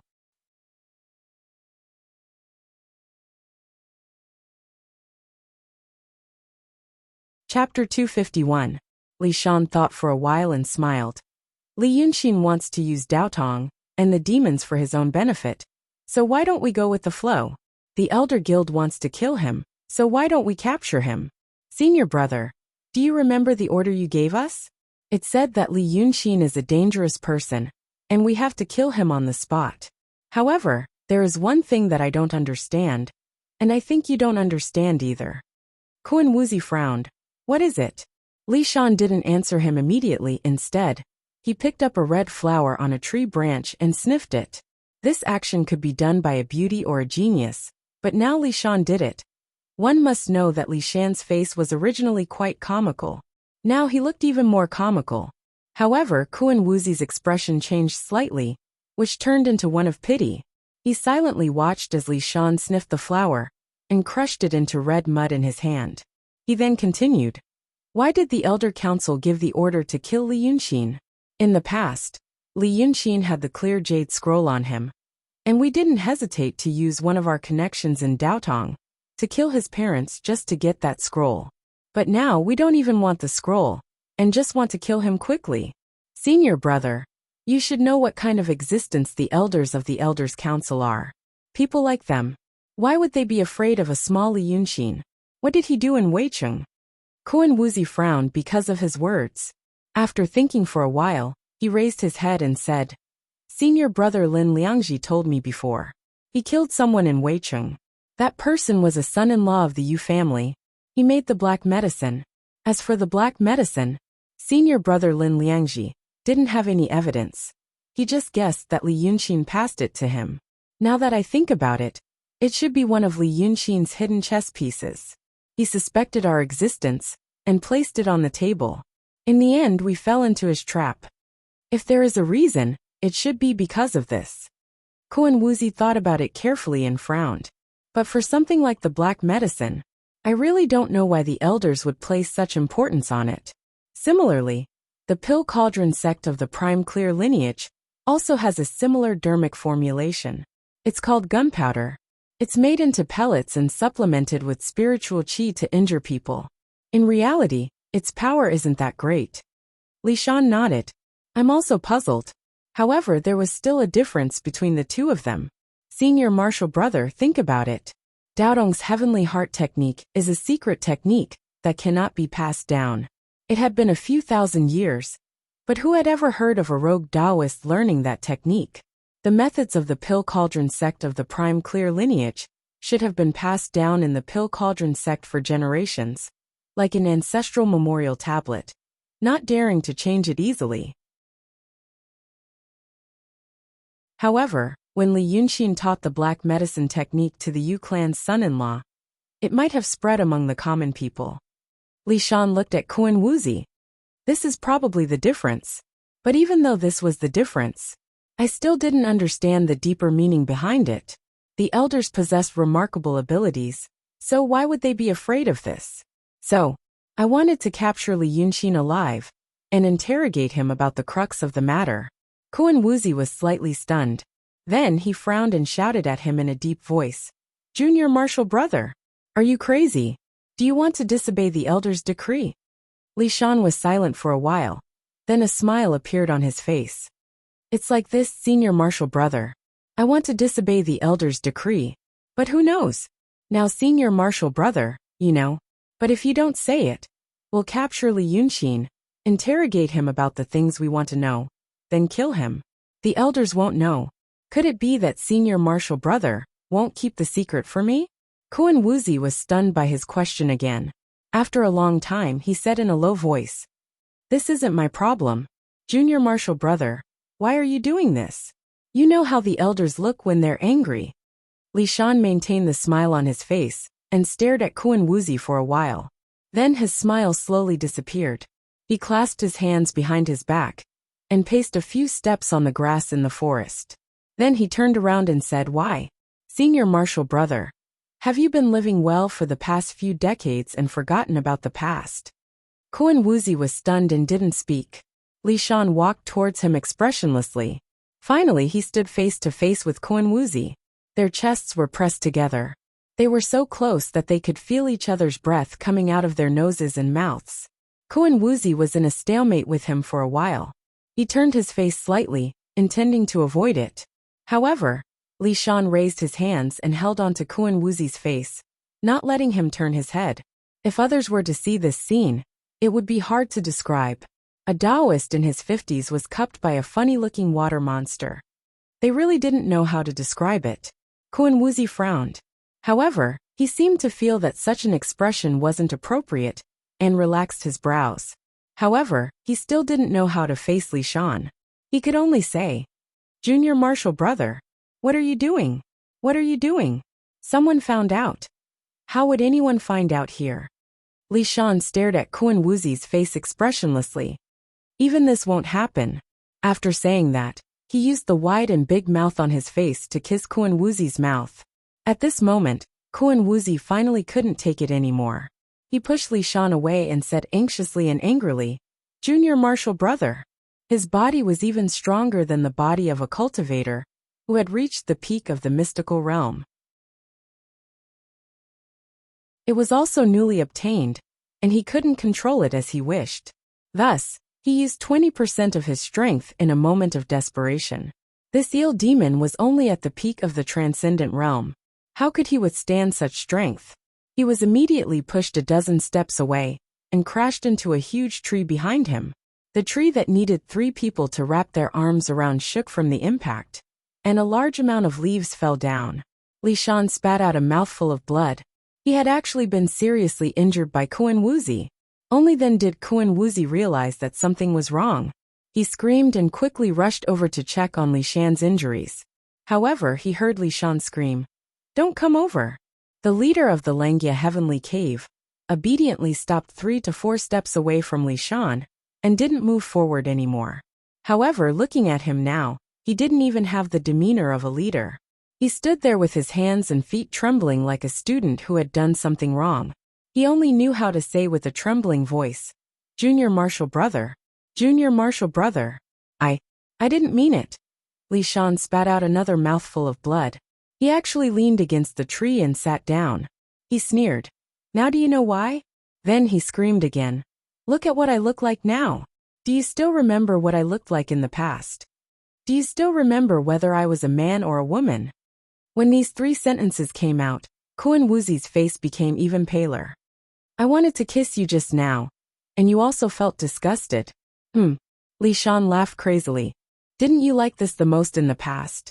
At that time, I was Yu Chanzi of the Soaring Heaven Sword sect, and you were my senior martial brother. You said that my beauty was unparalleled in the world. You said that you wanted to be with me forever. What about in the past? Do you still remember in the past? I was originally from the Chen nation, and was born a woman. It was you who saw me, liked me and brought me to the Freemasonry. Until now, senior martial brother. Do you still remember what I looked like at that time? Don't you?" Li Shan stood up with the support of the tree. "You only remember that I'm Tan Liangzhu. What did you see me say just now? Haven't seen you for many years? You almost forgot my Taoist name. What about the words you said in the past? You had a great life in the Langya Grotto heaven, and fell in love with that Ling Kongzi. You actually forgot my Taoist name." He wanted to continue, but he spat out another mouthful of blood and stopped talking. Kuan Wuzi's face became more and more bitter. After a long silence, his eyes actually became wet. He only said sorrowfully, "Junior martial brother. Junior martial brother. It's all my fault. But let me treat your injuries first, and then we can talk about it slowly, okay? Li Shan stared at him for a long time before his face slowly softened and he sighed. Okay. Kuan Wuzi hurriedly ran over and circulated his spiritual qi to protect his heart meridians. The two of them were speechless for a while, only watching the fiery red setting sun slowly set over the mountaintop. After half an hour, Li Shankai sighed again and said, Sai, it's not a big deal. Sai, senior martial brother, this is why. I don't really care about those things in the past. It's just that I'm not resigned to it. You brought me into the Freemasonry, and I gained cultivation. Then, I was given a Taoist name and became like this. We both gave up our bodies and became wandering souls. And then we pretended to be one person after another. Who we were, where we were, who we were, and what we did with our identities. None of these are things that you and I can decide. I've already been 9 people. As each person, I've lived for decades or even centuries. Senior martial brother, do you know that sometimes I even forget myself? I'm asking you if you remember me. You probably don't remember what I looked like when I was a woman from the Chen nation. Chen Li. Do you know? I don't remember myself either. All these years, I've even forgotten that I'm a woman. Only when I see you do I remember the past. Li Shan's voice slowly turned bitter. So I want to know why. The elders always say that the great calamity is coming, and that we're going to build a paradise. But these words have been said for hundreds and thousands of years. When exactly will it come? Humans. What is a human? What is a human? Sometimes, I think that the reason why I'm me is because someone remembers me and knows me. I also remember myself. I know my own experiences, memories, and feelings. But do we really have these things? Right now, I have the memories of when I was a disciple of the Soaring Heaven Sword sect, Yu Chanzi. But now, I'm the lake demon Li Shan. Then who am I? Which one is me? Li Shan sighed. You see, even you can't bear my current appearance. And I'm a woman. Don't tell me I can endure it. At this point, his emotions finally calmed down. But he began to sob softly. A woman sobbing, looking delicate and pitiful. But now that he was an eel demon, he really couldn't be compared to the word delicate and pitiful. Seeing him like this, Kuan Wuzi subconsciously frowned again. But soon he relaxed his frown, turned his head slightly, and hugged Chu Yang lightly. Good. Junior martial brother, I'll listen to you. Whatever you say, we'll do it. At most, I won't be Kuan Wuzi anymore. If anything happens, I'll take responsibility. After a while, Li Shan didn't say anything. At this time, the sky had already darkened. The forest was pitch black, and there were sounds of insects. This darkness made Kuan Wuzi feel more at ease. At least, he couldn't see the appearance of the person in his arms clearly. He could only think about the past, and his heart felt much more comfortable and soft. Then, Li Shan pushed him away and stood up. Senior martial brother, so I want to know what the elders are afraid of. We've worked for them for so long, but they only gave us a promise that we don't know when it will be fulfilled. This promise was also vague and unclear. So, I'm not afraid of working long and hard. I'm afraid that I'll be happy for nothing. Li Shan's voice gradually became firm. If I can't always be myself, then at least I need to know what my goal is. Kuan Wuzi was silent for a long time in the darkness. Then he sighed. All right. I know that you've suffered these years. But, senior martial brother Lin Liangzi sighed. We can't let him know. Li Shan's voice became serious. We don't know what he's thinking, so we can't take any risks. But he told me previously that he wanted to capture Li Yunxin. Moreover, he was the one who killed the Yu family, so he knows more about the whole matter than we do. Li Shan thought for a while and said, we still can't. But we can do this. We don't know what Lin Liangzi knows, so it's not good to ask him. In that case, we'll ask him to tell Li Yunxin. I have a plan. We can ask Li Yunxin to capture Lin Liangzi and ask him for information. Then we can capture Li Yunxin. Isn't that killing 2 birds with 1 stone? Kuan Wuzi was silent for a while, as if he was making a decision. Then he said, okay. Li Shan was happy. Then let's do this. Li Yunxin wants to pretend to join Daotong, so we'll cater to his interests. But he wants us to get rid of those big demons for him. But we don't follow his way. We can't let him take advantage of us. When he comes to Daotong, he won't know that we're on the same side. At that time, he will be in the light, and we will be in the dark. We can set a few big magic circles, and he will be trapped. He can't escape. Then let's capture him, interrogate him carefully, and then make a plan, okay? Kuan Wuxia was silent for a while and said, "Okay." Li Shan didn't speak. After a few seconds, he asked in the darkness, "Judging from your voice, you still have something on your mind. Tell me, senior brother. Let me see if I can help." Kuan Wuxia was silent for a longer time this time. Then he said, "That Ling Kongzi is still in Dongting, right?" The insects in the grass near them chirped for a while before they heard Li Shan's voice. "Oh, about that." A small beast passed through the grass. The insects were scared and stopped chirping. After a while, they tried to make a low hiss again, and then it became louder. Li Shan said again, "Okay, I'll help you keep an eye on her, to see if I can protect her." Kuan Wuxia gritted his teeth. "Thank you. Don't mention it. It's getting late." Li Shan walked a few steps away from Kuan Wuxia. "Senior apprentice, please go back." His tone gradually calmed down. "Don't make people in Daotong suspicious. We still have important things to do."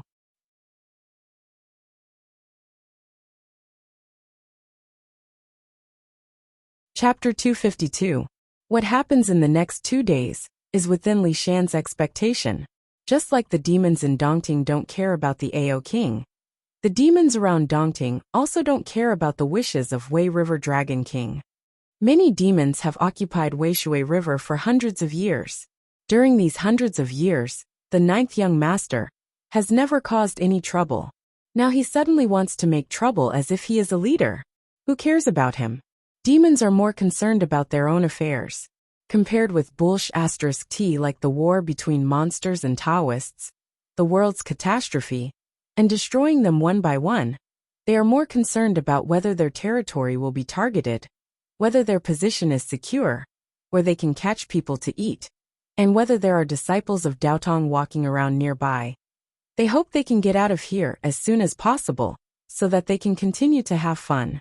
The section of Weishui River near the city of Wei used to be under the actual control of the 9th young master. Beyond that is the territory of demons.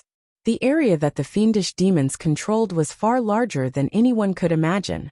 Hunters who often enter the mountain know that a pack of wolves hunting ground may be as vast as dozens of miles, let alone demons.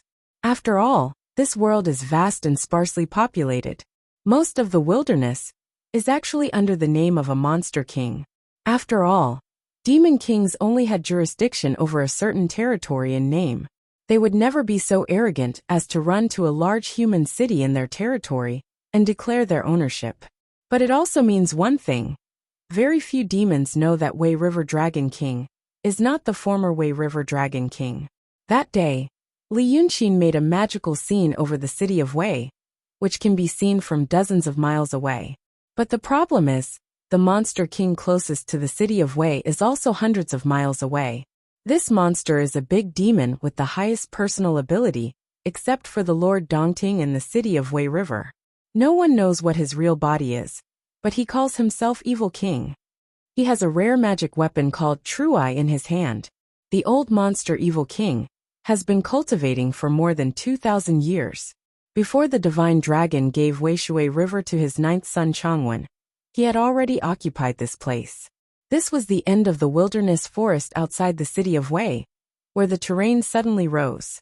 There were many mountain peaks in the surroundings, but there was very little vegetation. Most of them were rough desert and bluish stone mountains. Up to this point, the Wei River had made 6 or 7 turns. The river narrowed, and the current flowed even more rapidly. This kind of place was inconvenient to transport by water, and the mountain roads were difficult to traverse, so there were very few people. There was only one small city, within a radius of a few hundred miles, and it was called Definition City. This city was the westernmost border city of the Daqing State's Wei River Prefecture. Because of this unique condition, even the people of Daotong were not willing to pay attention to this monster. Firstly, His cultivation was profound, and he was in the mysterious state of Shi. Secondly, there weren't many people here. As long as this demon didn't eat all the people in the city, who would be willing to go to war for him? In truth, when Kuan Wuzi and the others came to Weiqing City, they only moved around the periphery of the city because they were afraid of the evil king. When Wei River was assigned to the 9th young master in name, Evil King didn't care at all. He was a great monster in the real state. If there was anything that he was afraid of, it would be Shinryu. Other people, such as Dragon Sun, came to his territory to fight with him. What could they gain? Fortunately, the 9th young master was tactful. He didn't dare to come and look for trouble, and only stayed near the city of Wei. Evil King knew that it was because there was a more terrifying monster, Lord Dongting in Dongting. Even the place where Dragon Sun was staying was surrounded by strong enemies, not to mention something that was hundreds of miles away. Therefore, when he got the message from the Dongting water tribe sent by Li Yunxin, Evil King laughed and tore the messenger into pieces. Then he said to the demon general beside him, "What a good Wei River Dragon King, he. For the sake of Shinryu, we showed him some respect and didn't make things difficult for him. But he wanted to command the heroes. Why are you saying such senseless things?" He frowned and looked at a piece of fish skin in his hand as he said, "That fish skin was carried by every little monster who came to deliver the message. There was a letter written by Li Yunxin on it. He did this to prevent the little monster from speaking clearly, so that the monster kings could read it. But in this era, there were not many people who could read, let alone the monster kings. Evil King had lived for a long time, so he wanted to learn some human knowledge for a while. That was why he could read it, and read it clearly. If the lips die, the teeth will be cold, and fortune and misfortune depend on each other." Well, Evil King frowned and looked at Li Yunxin's words. He sighed after a glance, as if every word stabbed his heart and made him unhappy. "It's all bullsh*t. We have been operating in Stone Forest Mountain and Juka Gorge for 2,000 years. Who dared to come here? Even the Taoist priests of Daotong and the swordsmen of Kenzo had to land and leave when they flew over my territory. No one dared to disrespect me. I think it was Long Jiao who provoked the people of Daotong. Now he wants to get us involved in this mess." There were monster generals around the Evil King, and there were also monster generals around Li Shan in the past. But Evil King was a big monster who had just reached the Xian realm. How could those stupid monster generals around Li Shan compare to him? At this moment, the person talking to him was a woman who called herself Qi Duanjin. She had been cultivating for more than 600 years, and now she was at the peak of the transcendent realm. Her real body was a colorful poisonous snake. Qi Duanjin thought for a while, and read the fish skin letter in Evil King's hand again. She frowned and said, "Your Majesty, Long Jiao said that now the Lord Dongting is not here, and Daotong is going to plot the dragon soul. This might not be fake. Your Majesty, how many years has the old monster of Dongting guarded that place? But who has seen him leave Dongting? Why did he go there now?" Although Evil King had lived for a long time, he still paid attention to Qi Duanjin's words. He frowned and pondered for a while. He glanced at her and said, "What you said makes sense. In your opinion, what should we do?" Qi Duanjin stood up and said seriously, "In my opinion, we can't take this matter lightly. Even if you don't care, we can't guarantee that other monster kings won't make mistakes. Why don't you gather them together and listen to what they have to say before you make a decision?" When Qi Duanjin was talking, Evil King stared at her.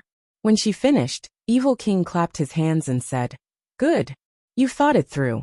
Send an order for my 7 sons to come here, and we'll have a good discussion." Evil King's 7 sons were actually his adopted sons.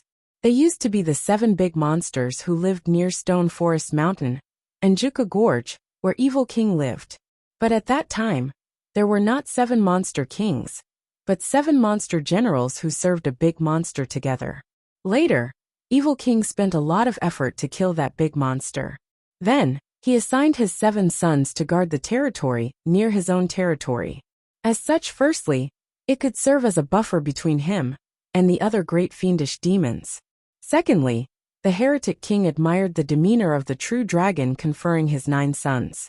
He felt that it was the style of a divine dragon. Thirdly, evil king could be regarded as an unusual kind of monster. And he was unusual in his love of talent. Most ordinary monsters were violent by nature. When they saw a powerful monster around them, they would kill them to prevent them from threatening their position in the future. But Evil King was different. He had subdued a lot of monsters over the years, but he rarely killed them. If they said they would surrender to him, he would spare their lives and let them be a monster general under him. In this way, he had a lot of high-level monsters under him, and they also had to sacrifice their lives. But he was also someone who liked to listen to advice and follow good advice. Just like what Qi Duanjin said today. As long as he felt that it was reasonable, he would not be obstinate. Snake spirit Qi Duanjin also knew his evil king's background. He immediately accepted the order and went to summon the 7 sons. This evil king's nest was on the tallest mountain in Stone Forest Mountain. Rather than calling it a mountain, it was more like a stone pillar. The stone pillar that seemed to pierce through the sky was abnormally steep, and there was almost no vegetation on its surface. Not to mention humans, even monkeys that were good at climbing couldn't reach the peak. Birds could fly over it. But if someone really flew over, they would definitely be captured and eaten by the monsters on the mountain. This stone mountain was a few hundred meters tall and a few dozen meters wide. The mountain was almost hollowed out. From afar, it looked like a beehive. There were many holes one after another, and the whole mountain was hollowed out. The Diablo and the 200 demons under him lived in this lair. This nest also had a name. It was called Pitfall Mountain. Qi Duanjin naturally went to summon the 7 sons. But she also selected a lot of little fiendish demons and asked them to bring the token of Pitfall Mountain to the other little monster kings. Li Yunxin sent 200 to 300 demons to deliver the letter, but more than half of them had already run away. The remaining 100 or so people couldn't walk safely. Some of the demons were bloodthirsty. When they saw their own kind, they didn't care about their identity or background. They would kill and eat them without any explanation. As a result, there were only a few dozen people who could really receive the letter. But all of this was already expected. Those who could respond to this information were all reasonable. Those who couldn't receive the letter were mostly little fiendish demons with low cultivation, and they were of no use. Now that Qi Duanjin also sent people to deliver the letter, it was to gather all the little monster kings who received Li Yunxin's letter, to prevent anyone from running away to meet up with Long Jiao. Evil King's reputation here was far above Long Jiao's, who dared to disobey him. So Qi Duanjin did something for Li Yunxin. Those little monster kings dared to ignore Long Jiao, but they didn't dare to ignore Evil King. Regardless of whether they knew or not, they all came. 3 days later, the Pitfall Mountain gathered all the little monster kings within thousands of miles from the city of Wei to the Juka Gorge, a total of 150 people. If you looked at it on the map, that section of Wei River looked like a thin line, or the stem of a leaf. And the territories ruled by these little monster kings overlapped and formed a huge leaf. It included 5 to 6 prefectures near the city of Wei, which was almost a quarter of the area of the Daqing state. If the demons also had a history book, this was indeed a big event worthy of being recorded in the history books.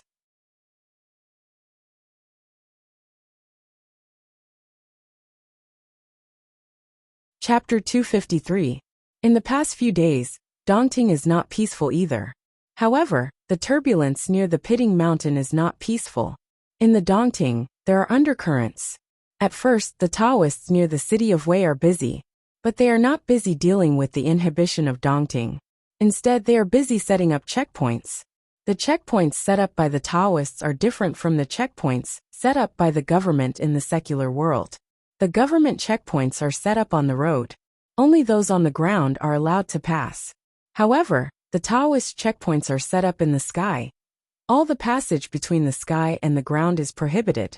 Just like the Taoists in the city of Wei, who drew the sun in the sky, many cultivators who have reached the transcendent state and can fly in the sky and write all kinds of spells. These spells have the distinctive characteristics of each cultivator, but they can also cooperate with each other. Thus, a huge three-dimensional restriction that covered the entire space appeared. Although this inhibition is big, it is far from being comparable to the inhibition of Dongting. Even a secular person will only feel a little tightness in the chest when affected by the power of this inhibition. Because this inhibition is not used to restrict people's movement. It is to find a wandering soul. Lin Lizhu and the former Faiyunzi killed Kunwazi. However, the cultivators in the advanced mysterious state have some terrible means. Even the Tiangang formation of life and death killed the unprepared Kunwazi in an instant with the power of 100,000 ghosts. It seems that there is still a trace of his soul left in him. Of course, he can't let this remnant soul go. This inhibition can't restrain people, but it can be used to find a remnant soul. Kunwazi wants to get rid of the trouble as soon as possible to avoid any changes in the future. However, this inhibition is made. He has been looking for it for several days without any result. Kunwazi knows that the former Grand Master's realm is unfathomable. However, he was not an ordinary person when he was Faiyunzi. The difference between a Taoist in the true state and a Taoist in the mysterious state can be big or small. Taoists at the peak of the transcendent state can enter the true state and mysterious state. They can practice more powerful spells. This means that the difference between the true state and mysterious state is mostly about the strength of Wakan and the thorough understanding of Taoism. If Li Yunqin explains this, he will say that the true state is a primary school student who doesn't study hard and plays games every day. On the other hand, Mysterious Realm was a primary school student who was attentively listening to the teacher, earnestly revising the lesson, and after the lesson, he still had to attend the cram school. But in the end, they were just primary school students. Therefore, Kuan Wuzi roughly knew what kind of method the former leader of the Lengye cave abode would use to preserve a trace of his soul. He also knew how fast he could travel in a day and how he could hide. If he didn't know these things, no one would dare to kill a profound realm cultivator of Daotong under the eyes of other cultivators. But he had seen a ghost. He just couldn't find Kuan Wuzi's remnant soul. Therefore, the newly promoted sect master of Lengye Cave Heaven was temporarily attracted by this matter. At this time, Li Shan was busy paying attention to Li Yunqin's whereabouts. Since he had already decided to do something, he had to control all the details. Unfortunately, the original Li Shan wasn't a trusted follower of Li Yunqin. Therefore, the only thing he could do was to send many water-kind spirit creatures to hide around Mount June nominally. They were ready to be summoned at any time. But in fact, they were paying attention to Li Yunqin's whereabouts. They also knew that Li Yunqin had a way to get out of the inhibition of Dongting. But there were also Taoists guarding there. These two brothers were actually using the tactic of numbers. But the problem was, they were guarding the wrong place. Li Yunqin shook his head. He stood in the corridor of the middle hall of Mount June. In front of him was the cliff of hundreds of meters, and the scenery of Dongting. The mountain wind blew through the corridor. The small copper bells hanging on the eaves rang one after another. It was a bit pleasant. I took those lake monsters out of the inhibition that day.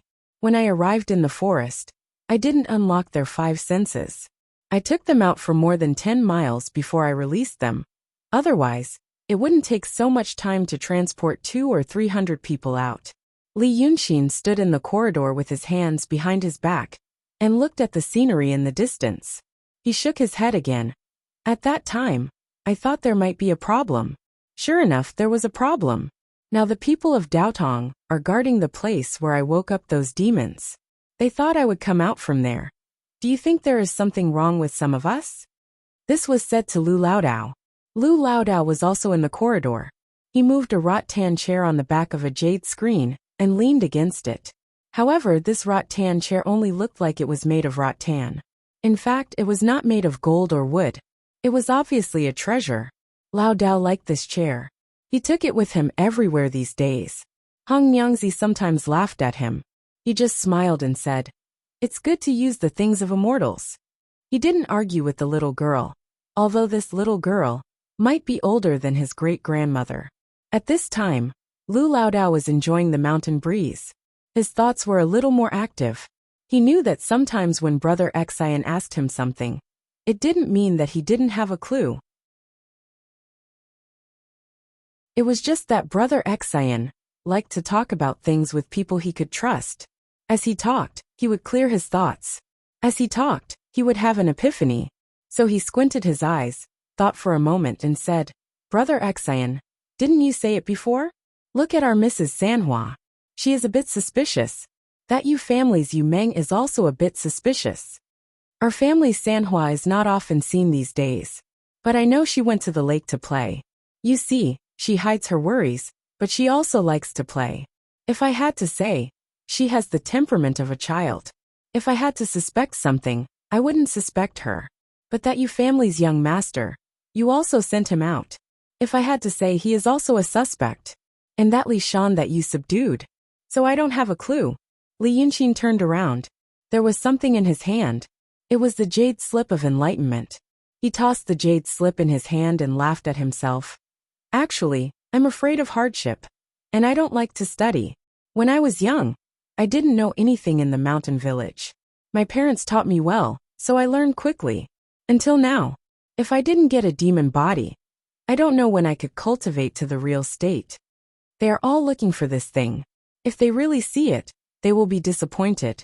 Old Lu, why don't you guess what's in here so far?" Lu Laodao knew that the jade slip in his hand was the jade slip of enlightenment.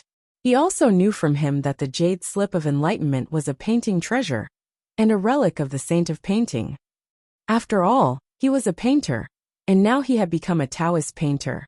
So he didn't dare to show any disrespect to the ancestors' things.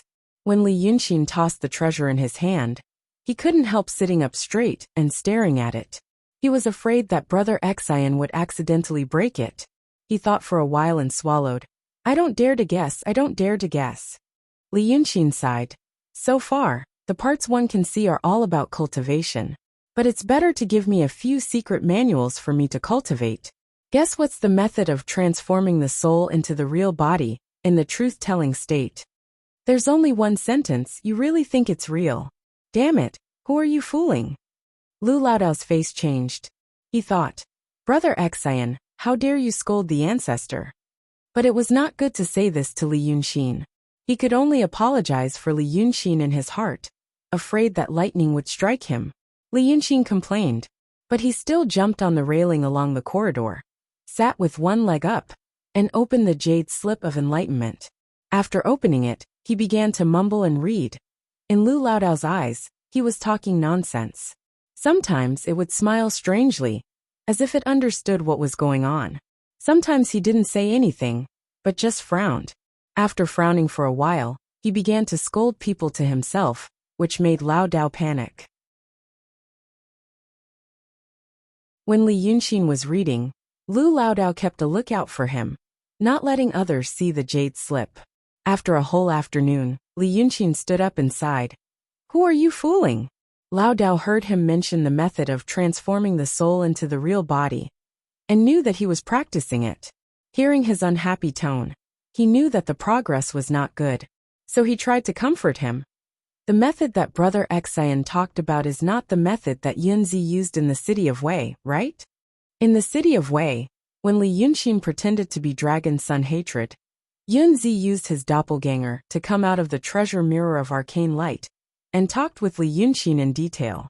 And Qing Liangzi, who was killed by Li Yunxin, also mentioned that he had fought with the doppelganger of Li Yunxin's parents thousands of miles away. Li Yunxin nodded. "Yes, it's that thing.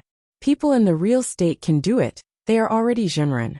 Their souls can be divided into another self temporarily, which is also the real self. But it is difficult to practice, and not everyone can do it. I wanted to do this just now, thinking that I could help. But in the end..." Li Yunxin looked at the translucent jade script in disgust. "What nonsense are you talking about?" Lao Dao was afraid that he would start to scold the Grandmaster again, so he hurriedly comforted him. Don't worry. Since it is a difficult method to practice, it is always better to take it slow. Brother Xian has a high comprehension and talent. If 1 day is not enough, 2 days is enough. If 2 days is not enough, 3 days is enough. You will eventually succeed. Hearing this, Li Yunxin blinked his eyes and looked at him strangely. Huh? I have already practiced it. Lao Dao didn't react for a moment and was stunned. In just a moment, he heard another Li Yunxin said behind him. When did you see me practice a method for more than 2 days? Lao Dao turned his head. It was really another Li Yunxin. Lao Dao was stunned for a while and said in disbelief. Didn't Brother Xian say, this method is difficult to practice? Li Yunxin laughed and spread out his hands. Otherwise, how can I be called a genius? Lao Dao sighed in his heart, thinking that if you are like this, it is easy to lose friends. After another day, Bai Yunxin came to visit. These days, she wandered in the lake with her little maid. Those who knew the inside story all guessed that she was going to take the dragon's soul.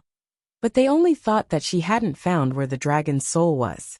Only Li Yunxin knew that it was because of his previous promise to ask her to cooperate with him to take the dragon's soul away later, so that he would have time to arrange something. And he would settle the marriage that her adoptive father Rock King planned for her as a reward. Apparently, Li Yunxin had gained some confidence in Bai Yunxin after he had caused a few big events near the city of Wei. She actually did as he said.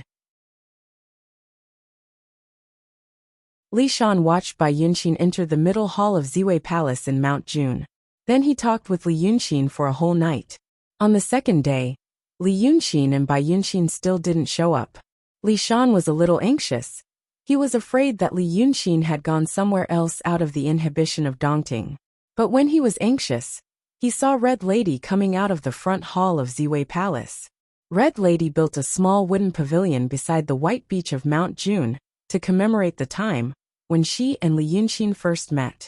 Later, this wooden pavilion became her place when she was bored. She was the princess of Dongting, and now she should be the ruler of Dongting. However, everyone in Dongting knew that the Lord Dongting didn't care about his daughter very much. He even treated her as an object. And now, a great demon like Li Yunxin had entered Crepe Myrtle Palace. This Red Lady had truly become a figure that no one could see. But today, Li Shan only paid attention to Red Lady. He looked from a distance and saw that this beauty came with wine. When she came to the wooden pavilion, she stared into the distance for a while, and then began to drink wine. Then he knew that she was sad again. He also heard some other words that Red Lady said to herself while drinking. Although it was just a few words, Li Shan could infer with his intelligence. It was because of Bai Yunxin. At this moment, Bai Yunxin was still in Ziwei Palace, and she was talking happily with Li Yunxin. How could Red Lady tolerate this kind of thing? She couldn't lose her temper in front of the two big demons, so she had to escape and drown her sorrows in wine. Li Shan was a little relieved. Another morning passed like this. Red Lady was drunk and slept in the pavilion. However, Li Yunxin and Bai Yunxin hadn't come out yet. Li Shan was anxious and wanted to find an excuse to break in and report something. But as luck would have it, a good thing actually came knocking on his door. Mrs. Sanhua, who was with Li Yunxin, came back from somewhere. Seeing Li Shan poking his head out from afar in the water, he felt like playing around. She was half a dragon's. Although she was in the emptiness realm, her physical strength was not weaker than Li Shan's. Therefore, she jumped into the water and picked Li Shan up. She said that he looked funny, and she was very bored in the hall, so she asked him to play with her in the hall. This was exactly what Li Shan wanted. He pretended to say, "This Sanhua is the fairy of the king, so I don't dare to be rash," and followed her into the hall. So, he was finally relieved. When he entered the hall, he saw that Li Yunxin was still sitting opposite Bai Yunxin. However, he didn't kneel according to the ancient custom. Instead, he sat on a comfortable rattan chair. Beside him were Lu Laodao and Bai Yunxin's servant girls. The four of them sat around a table and seemed to be playing something. Li Shan watched from afar. Although he did not want to know what they were playing about, he heard Li Yunxin shouting excitedly from time to time, "I knew you were a loyal minister," or crying out in frustration, "Take me away, don't leave me to the traitor," or sighing and saying, "Why am I a traitor again?" As he listened, he became anxious again. Could it be that the four of them sensed that something was wrong and were investigating one by one? Unfortunately, before he could find out, Sanhua dragged him to a corner of the hall and forced him to play with her. The three flowers play wasn't fun at all. They were fighting like cats playing with each other. Li Shan had to play with her carefully, afraid that she would drive him out. He also had to restrain his strength of the peak of the transcendent realm, so that he wouldn't hurt her. He didn't have the mood to listen to what Li Yunxin and the others were talking about. As a result, they ended up fooling around for an entire day. It was the first day of the gathering of the demons in the Pitfall Mountain of the Evil King.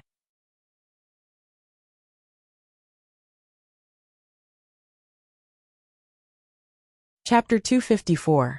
The Evil King occupied Stone Forest Mountain and Juka Gorge, but in reality, his power covered an area of 1,000 li. He was one of the few powerful demons in the Qing Kingdom. Thus the rules here were very strict. The various demon kings who came to attend the meeting could not walk into Pitfall Mountain openly. They had to be interrogated before they could be let in. This interrogation was not about anything else, but to verify his true identity, to see if he was a monster king or someone else in disguise. This was not the Evil King's idea, but Qi Jin's. She was afraid that Daodong's people would sneak in and cause trouble. The thing she used to interrogate was the Evil King's Eye of Truth. Every fiendish demon in the Pitfall Mountain had seen the appearance of the true eye before. Although the Evil King could not let every little demon play with it, he did not view it as a forbidden item. This was because the Eye of Truth was very big and could only be used to distinguish the real from the fake. However, very few people knew the reason why such an item became the Evil King's famous, enchanted treasure. That day, Qi Jin was guarding the only entrance of Pitfall Mountain. She sat on a large tiger skin chair. Dozens of demon soldiers surrounded her, checking the identity of the demon kings one by one. The demon kings came one by one, and Qi Jin waited quietly. That day, the sky near Stone Forest Mountain was clear. Although it was a barren land with no trees in sight, the wide and rough Gobi Desert gave off a sense of heroism. But both Qi Jin and the little demons around her were tired of seeing this scene. So she sat on the large chair and basked in the sun. The little demons also lay or leaned against her, lazily basking in the sun around her. To people who did not know what was going on, it looked like a young woman with a group of children enjoying the happiness of a family. When the Demon King came from afar, the little demons jumped up in high spirits. If it was a big demon, it was fine. But if it was a small Demon King, they would rush up and search him. Although it was a body search, it was actually a search. They took everything they wanted, and then called Qi Jin for questioning. The small Demon Kings were afraid of the Evil King's power, and did not dare to argue with the demon soldiers. They all swallowed their anger. When his body was searched clean, he walked in front of Qi. At this time, he began to use the true eye to verify his identity. The true eye was very large, at least 6 feet long and 3 feet wide. When it stood up, it was taller than a person. It looked like a huge iron plate, but it was indeed an iron plate. The Evil King used 2 pieces of iron plates as a shell to wrap up the treasure inside. But there was a small hole in the iron plate, about the size of a thumb, revealing a black dot. Anyone who had a rough understanding of literature would think that the black dot was actually an ink dot. But the eye in the name of the true eye magic treasure referred to this thing. The Demon King came in front of Qi Jin and told him to look at the iron plate, the black dot on the iron plate. Then he asked him what he saw. If the answer was correct, it would be the real body. And if the answer was wrong, it would be a fake. However, a total of 63 Demon Kings had come today, and no one had impersonated them yet. And it was difficult for those Demon Kings to realize that this was the famous magic treasure of the Evil King, who would casually take out a magic treasure and stick it on the ground. It was not until noon that he saw another person walking over from afar. This person looked like a scholar, and he was dressed in white. He walked at the end of the horizon where the heat waves were rising, and his figure became distorted because of the distorted air. Great Demon Kings brought their demon generals when they came to the meeting, and only the unranked little Demon Kings came alone. And looking at his attire, it was obvious that he was used to interacting with people. Great demon kings who lived in the mountains and wilderness would not dress like this. They were more wild and rough. This wild and rough included, but was not limited to, using human bones as decoration, being naked, and wearing all kinds of oil paint. But for him to dress like this, it meant that he was close to a human town. If he was close and was not killed by a Taoist priest or a swordsman, he was either so strong that the other party could do nothing about it, or he was dutifully a good person. The demon soldiers generally believed that this person belonged to the latter. It also meant that he would have many good things on him. Human things were relatively rare. There was only one defined city, near the Stone Forest Mountain. The people and things in that city were enjoyed by the evil king, and they did not have such luck. So they jumped up and rubbed their palms, preparing to plunder some benefits from him. When this person walked closer unhurriedly, 7th Duanjin raised his eyelids and looked at him. But after looking at him, he was slightly stunned. Then he sat up straight and stared at him carefully. The demon soldiers also saw him clearly, and they were all stunned. Because this demon king was really strange. He looked too much like a human. The more powerful a demon was, the more they looked like a human when they turned into a human. This was not very strange. But what was even stranger about this person was that not only did he look like a human, he was also very beautiful. Even in a human town, he could be called a real handsome man, right? Among the fiendish demons, this was indeed extremely rare. He stepped on the gravel and walked closer, then cupped his hands and smiled at the group of demons. I am here to attend the meeting. Hearing him speak, he actually looked more like a human. The group of demons was stunned by him. After a while, someone asked him angrily, "Which mountain's demon king are you from? How come I have never seen you before?" This beautiful man did not pay attention to the person who spoke, but looked at 7th Duanjin and smiled. "I am from the Water Tribe. I used to live near Dongting, and I also have some soldiers under my command. A few days ago, I went out because of some matters, but I didn't expect that Dongting would be sealed, and I couldn't return home. I heard that the evil king was holding a meeting here, so I came to see if I could get a job. Oh, when I was in Dongting, they all called me the romantic jade-faced little silver dragon." Hearing his name, the demon soldiers looked at each other, not knowing what it meant. But 7th Duanjin laughed. "Your name is quite appropriate. You really look like a romantic talent." After thinking for a while, he said, "Although you are not the local demon king, your cultivation level is not low. I like you, so I'll let you in. But after entering Pitfall Mountain, you can't walk around randomly, in case you get caught." This romantic jade-faced little silver dragon quickly clasped his hands in thanks. "Thank you, fairy sister. My cultivation level is not high, but I have reached the stage of turning nothingness into reality. I will definitely not disappoint, sister." The demon soldiers originally wanted to charge forward, but seeing the current situation, it was not good to do so. They all knew that 7th Duanjin liked handsome men. But which handsome man they had seen before could compare to this little silver dragon? 7th Duanjin smiled as he received his compliment, then pointed at the large metal plate beside him. "Come look at this." This little silver dragon took a few steps closer to take a look, asking curiously, "What is this?" 7th Duanjin still smiled at him. "Come look at the hole on the metal plate. What do you see inside?" The person who came found the hole, and his expression became serious. He carefully looked at it for a while. After 5 or 6 breaths of time, he turned his head to look at 7th Duanjin. "I see an eye." 7th Duanjin stared at him, asking, "What kind of eye?" This romantic jade-faced little silver dragon thought for a while, then said, "From a rough look, it looks like a cat's eye. But looking at the ferocious expression in its eyes, it doesn't seem like a cat's. If I had to say, it's either a leopard's eye or a tiger's eye." 7th Duanjin smiled again. "Good. You're knowledgeable. You can go in." This little silver dragon bowed to 7th Duanjin again, then lifted his feet and walked through the door.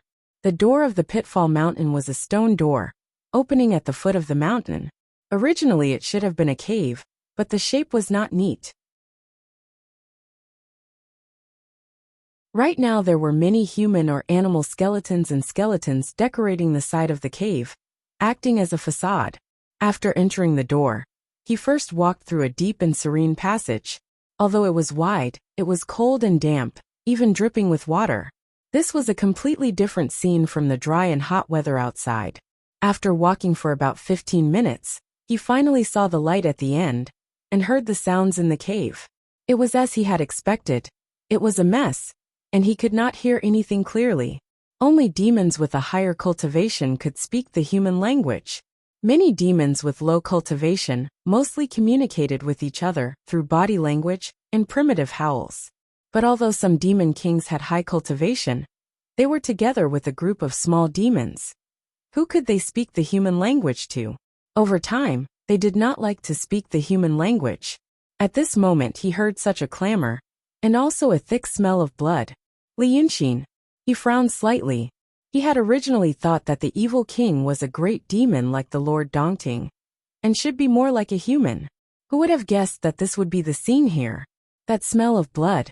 Although he could not smell whether it was from a human or an animal. But with a group of demons gathered here, the answer was clear. He did not like this kind of banquet. So he gave a low sigh, and took 2 more steps forward. Suddenly, the view in front of him became clear. What he saw was a hollowed-out mountain. Looking down, 10 or so meters below the ground, there was a terrifyingly wide square. Looking up, there was endless darkness. It turned out that the entire mountain was connected in the middle, not like what he had guessed, made up of stone rooms. He was standing on a cliff right now. On both sides were narrow passageways carved out from the stone walls. These passageways were densely packed, crisscrossing as far as his eyes could see. Some of them led underground. Some spiraled along the stone walls to higher places. A few doors opened on the stone walls, probably rooms. The hundreds of demons of Pitfall Mountain probably lived in these rooms. The underground square was lit with countless torches. At first glance, it looked bright and glorious. But this golden color was embellished with red. The color was very pleasing to the eye. But this kind of pleasure belonged to the demons, not to any human. Because there was a large pool in the middle of the square. And the pool was red. There was no red wine in this world, so it was obvious what the red liquid was. On the southern side of the square, there was a row of large wooden cages, all of which were filled with people. Li Yunxin did a rough count. There were at least 100 of them. Dozens of monster kings came. Some of them brought their followers. In addition to the busy lesser demons of Pitfall Mountain, the 200 to 300 demons in the square didn't seem crowded, but it wasn't deserted either. Meanwhile, the little demons of Pitfall Mountain were busy with their work. Some were taking people out of the cages, some were stripping them of their clothes. If they were old, weak, or sick, they were stripped of their clothes. Then their heads were cut off, and their blood was drained. After the blood was drained, the demons dismembered them, skinned them, and sent them to the western side of the square to be steamed, fried, boiled, or roasted. If they were strong and fat, they were stripped of their clothes as well. But their mouths were gagged, their hands and feet were tied up like pigs and dogs, and sent to the seats of the monster kings. Then they used a stake to make a hole in their necks, hung them up like a wine bag, and drank their blood. Dozens of lesser demons were cooking and frying humans. Their screams were endless. But the demons loved the screams, so they didn't have to sing and dance. The other demons, who were serving food like a river, or the demon soldiers and generals brought by the demons, lost control when their masters were eating and drinking, so they ran around the square, mostly towards the pile of corpses. There was a huge pile in the southwest of the hall, filled with human bones, internal organs, and intestines. When Li Yunxin saw it, it was already as tall as a small mountain. He didn't even know how many people had been killed. Blood and all kinds of secretions mixed together and flowed everywhere, giving off a strong stench. But the lesser demons loved the smell, so they gathered in groups of 3 to 5. The braver ones would steal the bowls of intestines and eat them until their mouths were full of blood. The cowardly ones would only pick up bones with flesh and blood to satisfy their cravings, but they still chewed them crisply. The lesser demons of Pitfall Mountain would chase them away, but they were not reasonable. And if they fought often, one or two of them would die. The monster kings didn't care, and instead laughed. Li Yunxin stood at the entrance of the cave and stared at the scene for a long time. This was the first time he saw such a scene. He had seen demons eat humans before. He saw the 9th young master eat humans, and the Lord Dongting eat humans. But he had never seen so many demons eat so many humans. He wasn't sure what kind of emotion he was feeling, shock, disgust, or fear. He looked down for a moment and noticed 5 more people. Yes, 5 people. These 5 people were not locked in cages, nor were they tied up, nor were they corpses. They were 5 neatly dressed people, sitting around a stone table. The stone table was right below the entrance. If Li Yunxin hadn't taken a few steps forward and looked down, he wouldn't have noticed them. They were dimly lit, and there was a torch inserted into the rock wall from afar. There were many wine jars here, some taller than a person. These wine jars were lined up, and there were nearly 100 of them, forming a wall. Behind the wall were some bags, perhaps containing rice, flour, oil, or other miscellaneous items. And these 5 people were sitting at a table in this pile of miscellaneous items, far away from the demons outside. They were drinking and eating meat. Li Yunxin narrowed his eyes and stared for a while, expressionless. He saw a small demon, carrying a steaming hot pot, stumble into the room. It placed the pot at the feet of the 5 people, said something to them, and left again. Li Yunxin knew that the soup in the pot was human flesh and bones. And it seemed that the 5 people knew it too. But they didn't mind it at all. They scooped it out happily, grabbed it with their hands, and ate until their mouths were full of oil. After a few mouthfuls, they felt a little tired, so they picked up the bowl and drank some wine before eating again. One of the 5 people was wearing clothes that Li Yunxin had seen 2 people wear before.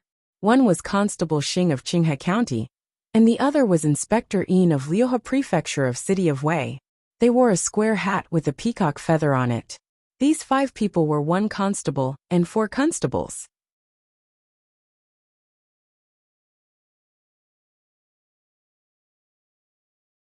Chapter 255. They're humans. Li Yunxin muttered to himself. He wanted to find a reason to absolve these 5 people. But the thought disappeared in a flash. He had seen too much of the evil in human nature. Most of the time. No matter how hard he tried, he couldn't imagine what kind of shocking evil existed in this world.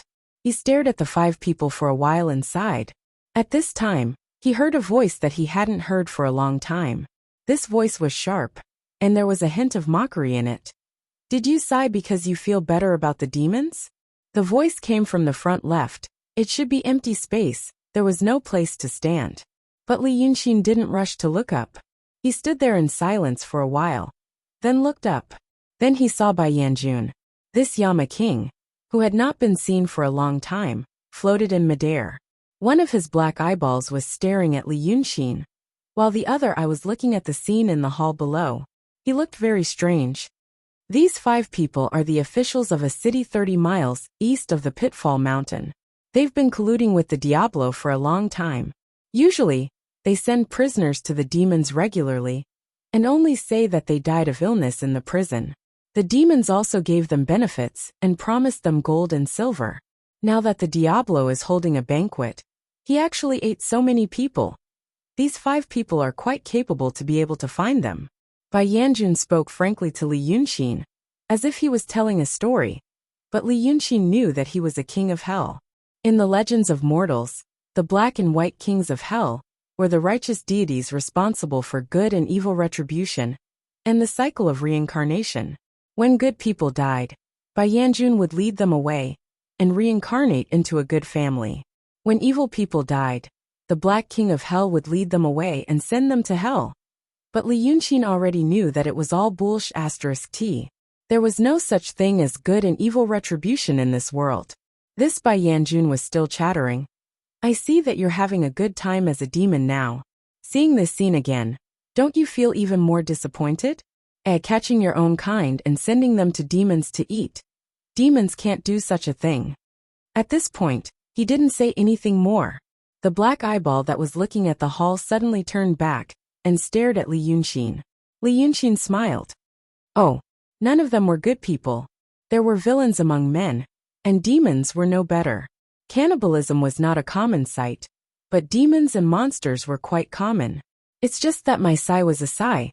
I always thought that I was cool enough, but when I saw this scene and these 5 people, I was still shocked. I used to think that priests and swordsmen were heartless, because they made themselves inhuman. Even now, if they aren't shocked by the scene before them, then they are indeed smarter than me. Let's not talk about me. Yamajun has been ignoring me for a long time. Why did he suddenly jump out and look for me? If it wasn't urgent, they could talk about it later. I'm about to make a big scoop. The smile on Bai Yanjun's face gradually faded. His black eyes occupied his entire eye sockets, looking like 2 black holes. He stared at Li Yunxin for a long time, before he let out a cold laugh. What's the matter? Hey, you little fellow, you have a lot of skill and a lot of guts. What kind of person's soul do you dare to take it? Li Yunxin was stunned for a moment before he said, "Oh, you mean him?" At this point, 2 strange-looking demons walked over from the entrance with their arms around each other's shoulders. Li Yunxin kept his mouth shut and stood leaning against the wall. The 2 demons had already smelled blood and were in no mood to pay attention to him. They didn't even bother to look at him and hurriedly jumped down from the cliff. Li Yunxin then said, "I'm a civil servant of the underworld after all. There are no benefits and no salary. This time, I'm using my power for personal gain. Why don't you let him go? I'll give him to you after the matter is settled, okay?" Bai Yanjun didn't fall for his trick. He glared at him. 2 black eyes occupied half of his face in an instant, making him look like a monster. "I love your talent. That's why I put up with you again and again. Don't push your luck. Give him to me now, immediately," Li Yunxin said helplessly. "But I still have a use for him. I'm also a judge of the Yang realm, and he can't stir up any waves right now. Lend him to me for a few days. What's the problem?" "Hey, what do you know?" Bai Yanjun sneered.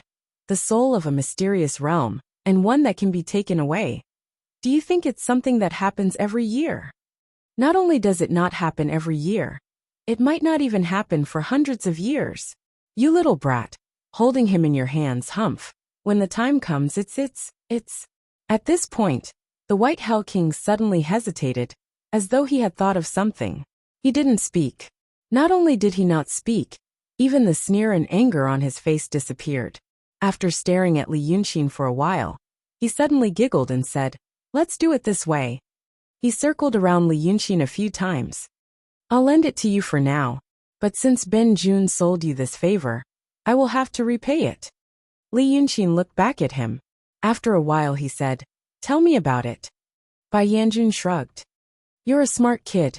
Back then, on the roadside outside the wilderness forest, you should have died when you slept with that Lao Dao, but I spared you. After that, you went to the city of Wei to fight with Bai Yunxin and Long Jiu'er. You deserve to die too. It's only because I gave you the method of possession that you survived. Not to mention the fact that you've become a judge of the Yang realm, and that I've borrowed millions of Yin souls from you. You should know that it was not because Ben Jun saw that you were good-looking that I helped you again and again." Li Yunxin thought about it and nodded slightly. "You're right. It's not that you wanted to help me, but someone asked you to help me. You had no choice but to do it." Bai Yanjun coughed slightly. What do you know? Let's not talk about this. Let's just talk about the things that you've done. A few months ago, you were just a rogue Taoist in the state of the outer fringe. Now, you've become a great demon in the state of true state. Not many people in the world would have such a good encounter. Then you should know that I'm helping you, because I have something for you to do."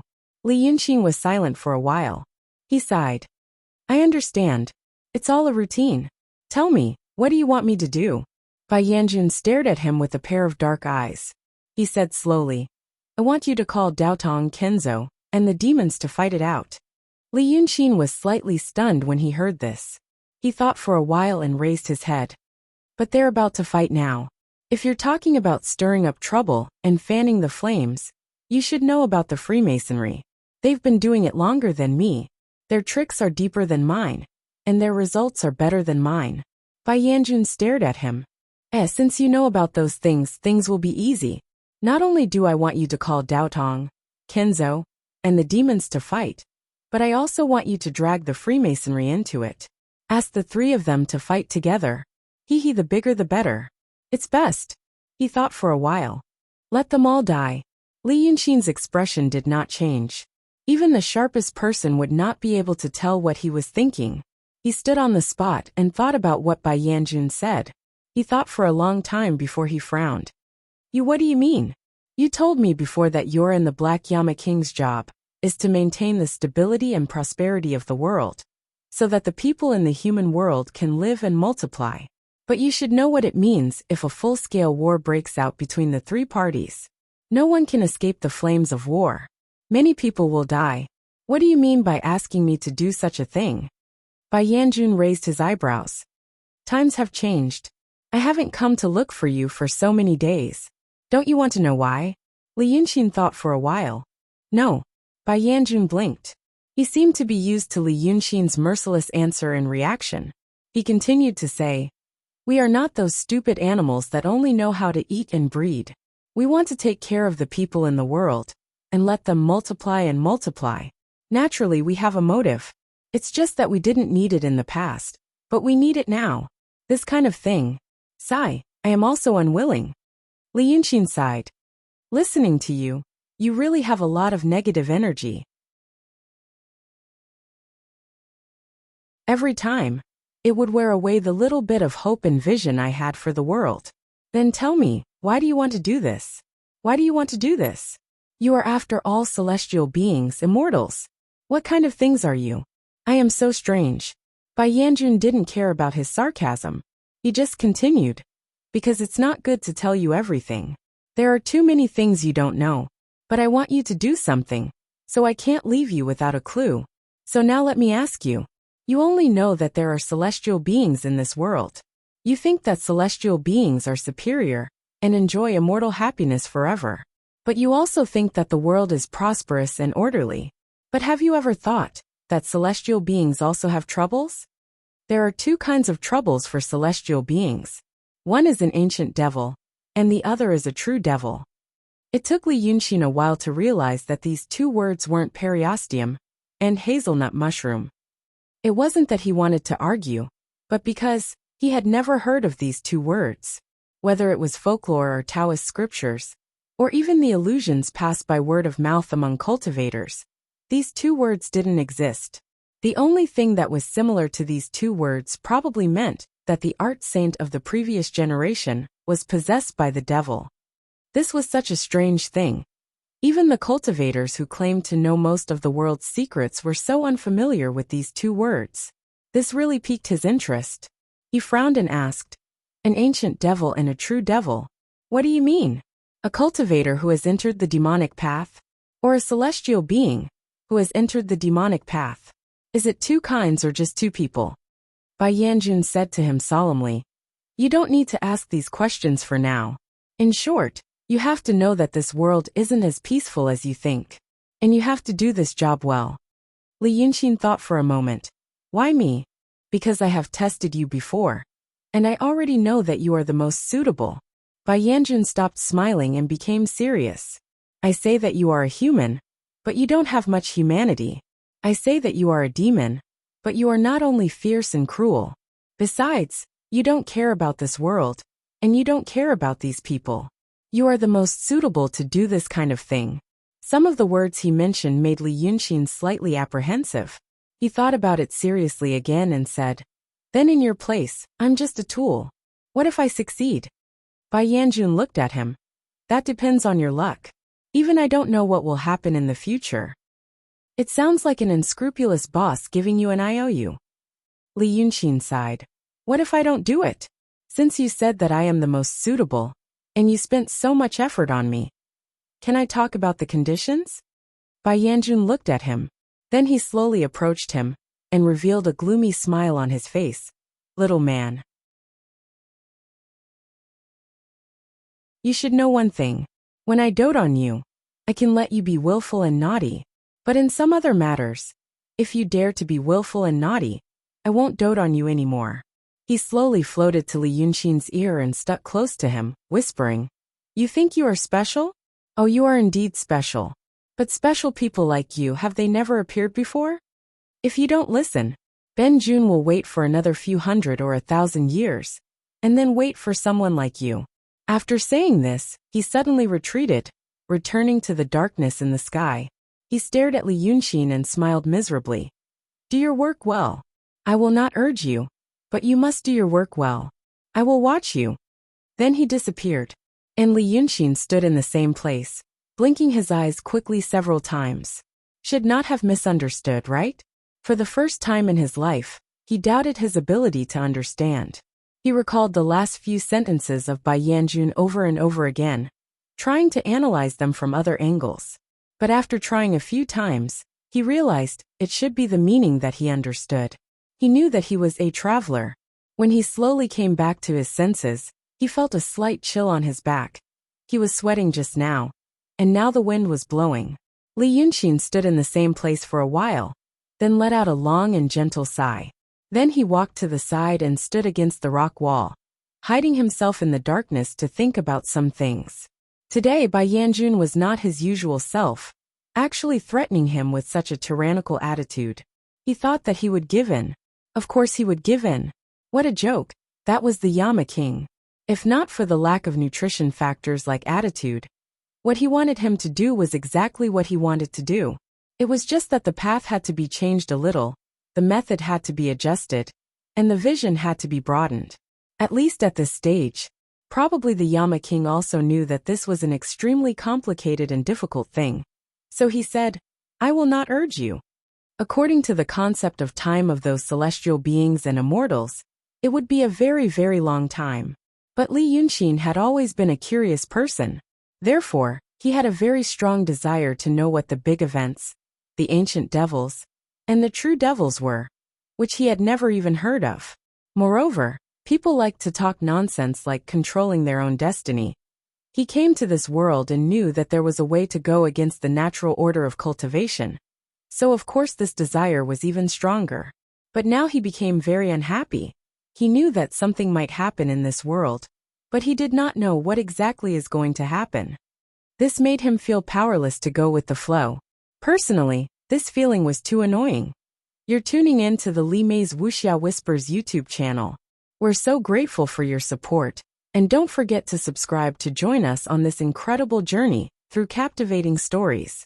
Your generosity through donations truly makes a world of difference, as it's the primary source of revenue that allows me to expand and enhance this channel for you. Thank you from the bottom of my heart for being a part of this adventure.